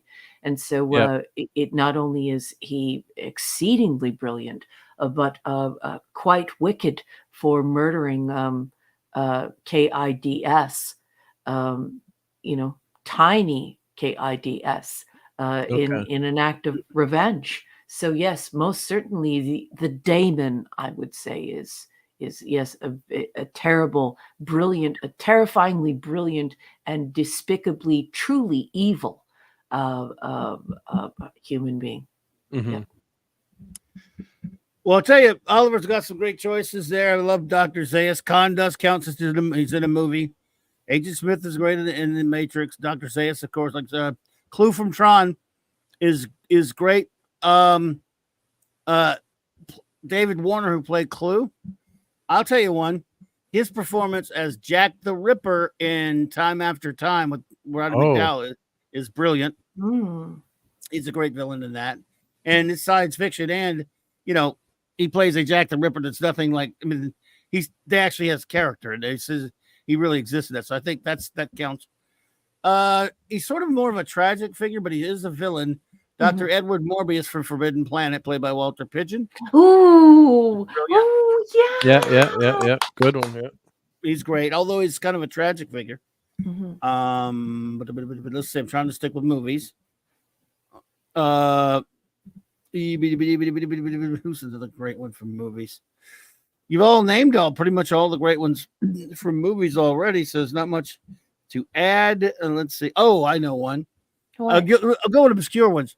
Dr. Hassline from Escape the Planet of the Apes, played by Eric Braeden, who later played Colossus, Dr. Forbin in Colossus. So Dr. Hassline was a great villain in Escape from Planet of the Apes. I know it's obscure, but I love that movie. Neat. Cool. Let's see. Obviously, like we said, we know that you guys picked some obviously great ones like Darth Vader, Palpatine, as you picked. So I was trying to name a few that no one really mentioned yet. The Terminator, the T-800 from Terminator. Yeah, I mean he's in the first Terminator. I actually really like the T-1000 from Terminator 2. There you go, West Kegel. And what do we have? Max saying David Morris in 12 Monkeys. Never seen it, so I never watched it. Ash from Alien, Brian Hepburn says. Yeah, that's pretty good. Who's Ash in Alien again? Wasn't that That's not Bishop. That's Bishop was the android. Who's Ash? He was the first android, wasn't he? Yeah. He was he the first android? Yeah, the one from Alien. The one where they're doing the knife, the knife game. Yeah, Bishop was in Alien. Yeah. Okay, yeah. I got you. It's been a long time for me. I know a lot of geeks rewatch things until they memorize the whole thing. Yeah. But I'm a one-offer, so I just don't have the trivia and I just don't have the knowledge you guys have. I haven't seen that one that much. I got something to really love something to watch it that many times. So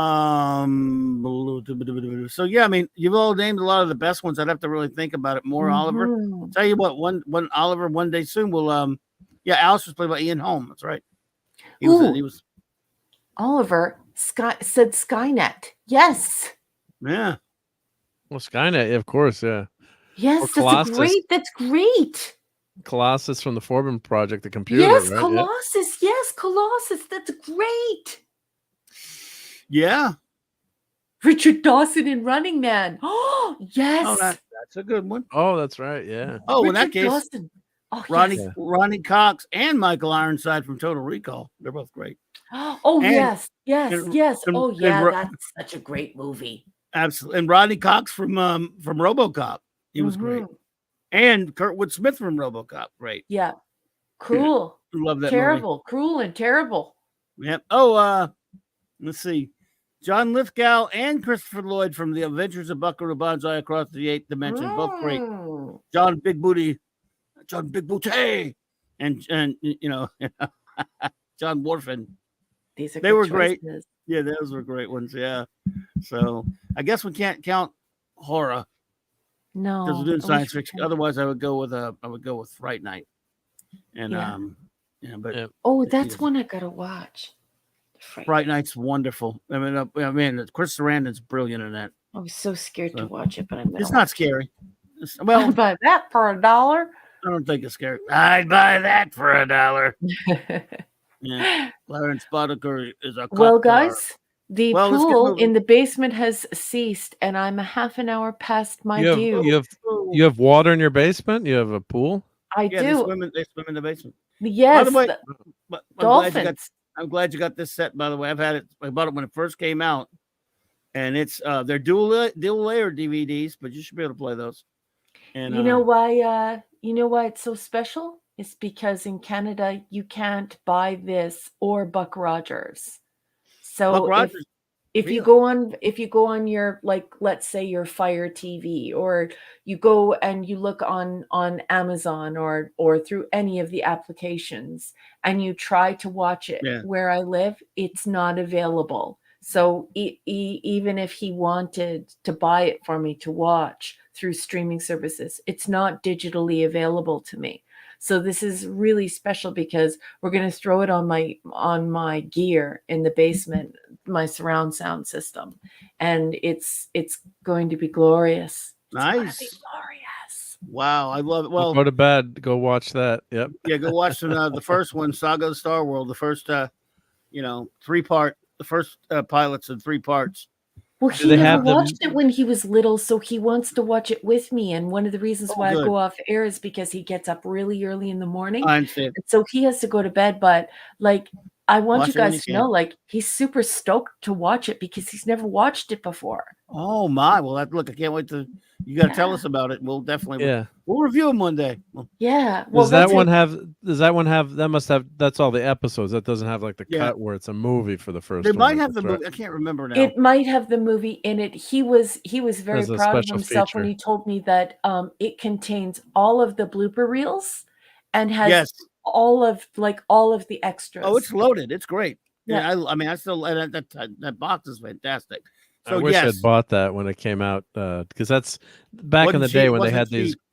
Yeah, when they had it was like $80 or $100 or yeah, something. I bought it the day it came out. I couldn't wait. Yeah. Yeah. And So it's still going for lots of smack rolls, but the great I love those old fashioned DVD sets with the great, they still do the steel books, but Lord of the Rings did some great ones, but that's one of the all time classic sets. I just taught him by your command, and so By your command. he's pretty excited about it. But I think like I've known my husband now for like close to 30 years, and I just think it's funny because I only when he saw this did he understand how far the nerd in me goes back into my life.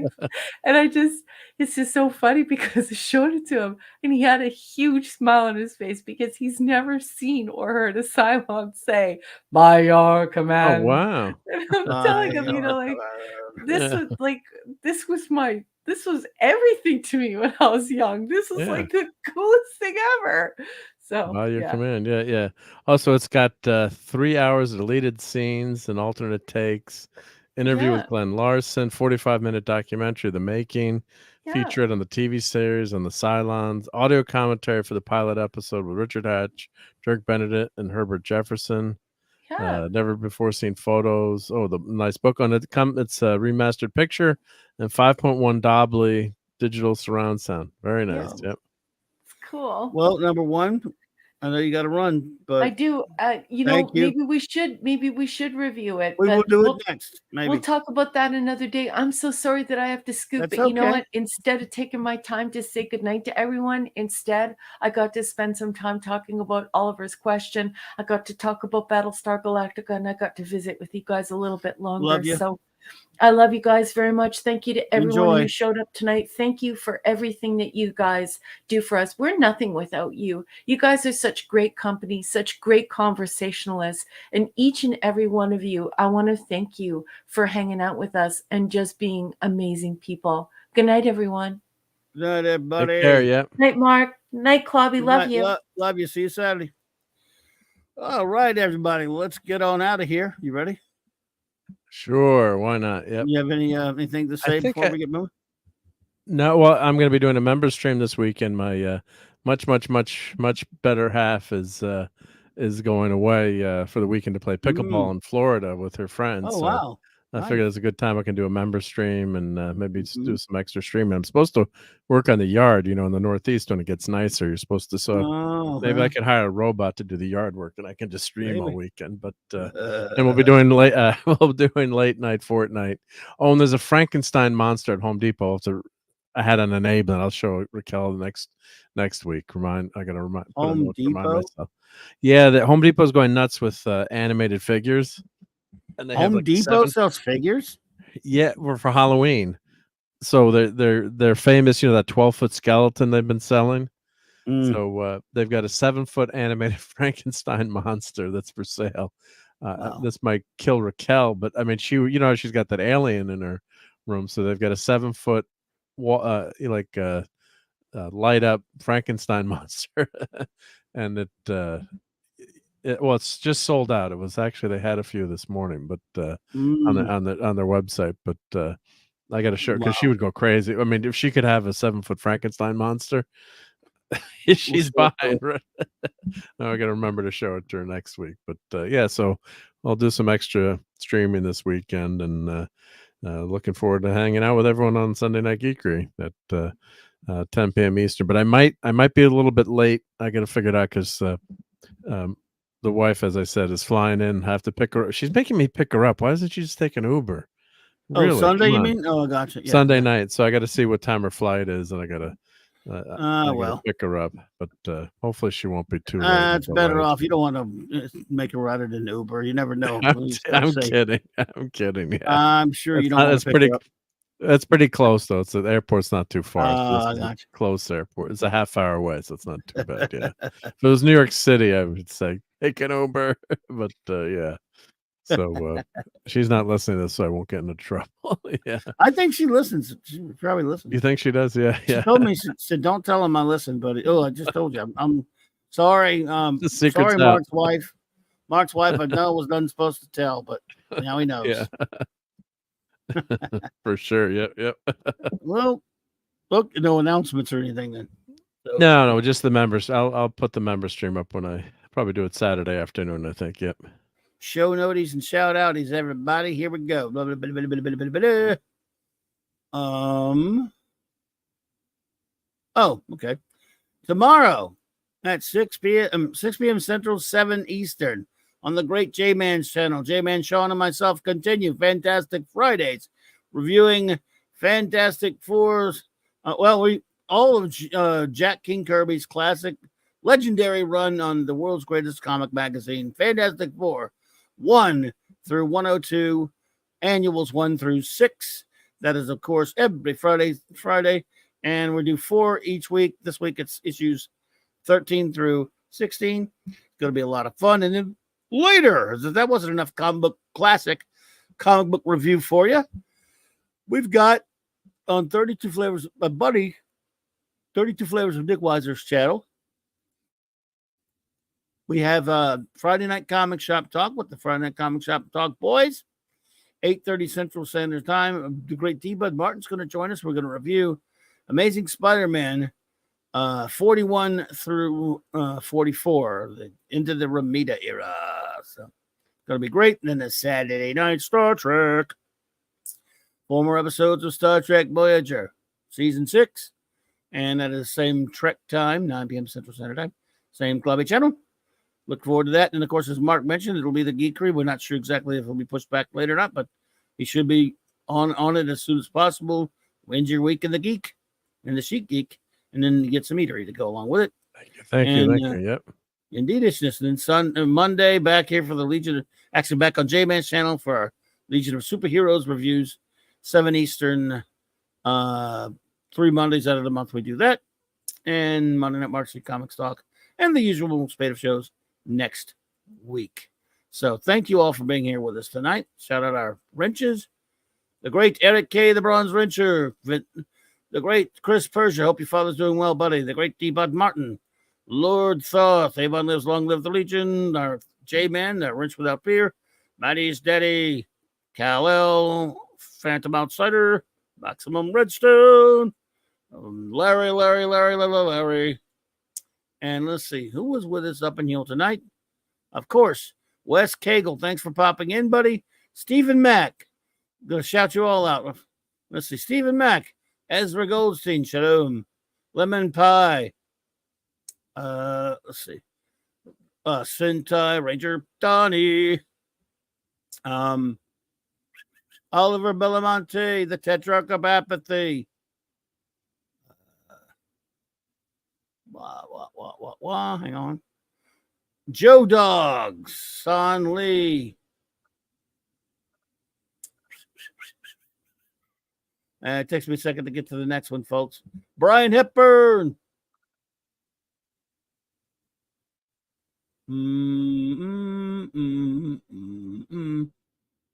Oh, I know there's more of you here. Got to get to it yet. Oh, I was using that AI song creator that Tom's from Midnight's Edge, and I was trying to make a scrolling song. Oh yeah, cool. I'll play it for you, see if you like it. Yeah. DJ Play Nice. Indeed, he says. Metamusness. Lisa.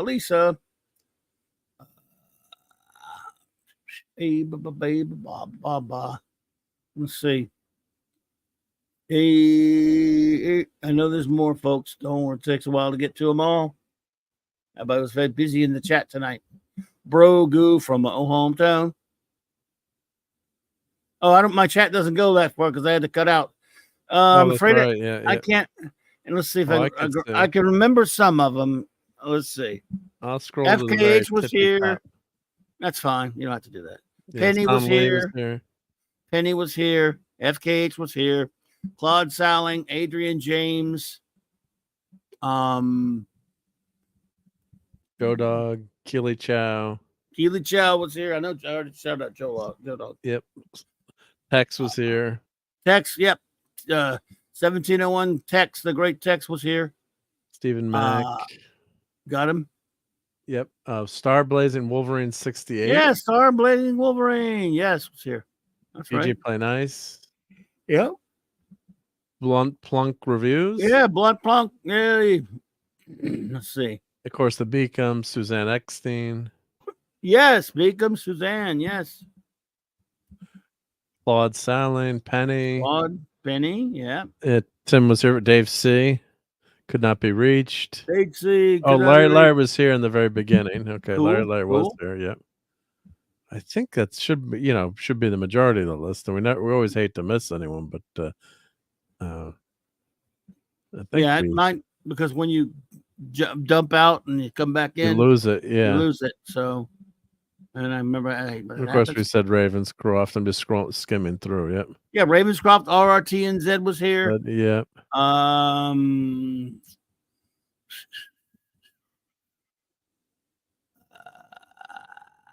Well, if anyone, thank everyone for the super chats, the Beacons, RT and Z, chats and the member chats. Anyone, if I've left you out, sorry, just the internet did that to me and didn't have problems. But I want to thank you all. Anyone out there lurking, thank you so much. I really appreciate you. Talkie Toaster. No, Talkie Toaster wasn't here. Was Talkie Toaster here? Talkie Toaster was. Yeah, Talkie Toaster was here. I knew you were going to figure that out. No. Yeah, Talkie Toaster. Yeah. I toast. Therefore, I am. Will you shut up? I think that one's a keeper. I like that one. So, anyway, or everyone else who was watching on a download or was lurking, thank you so much. It's much appreciated. Now we're going to get out of here. We do thank you so much and hope to see you Saturday night. Have a great weekend, everybody. Good night.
Come get some. It's clobbering time! The word is given. Groovy. You have to set an example even in the face of stupidity. Now, everybody that reads comic books knows that Kirby's Silver Surfer is the only true Silver Surfer. I just love clobbering time.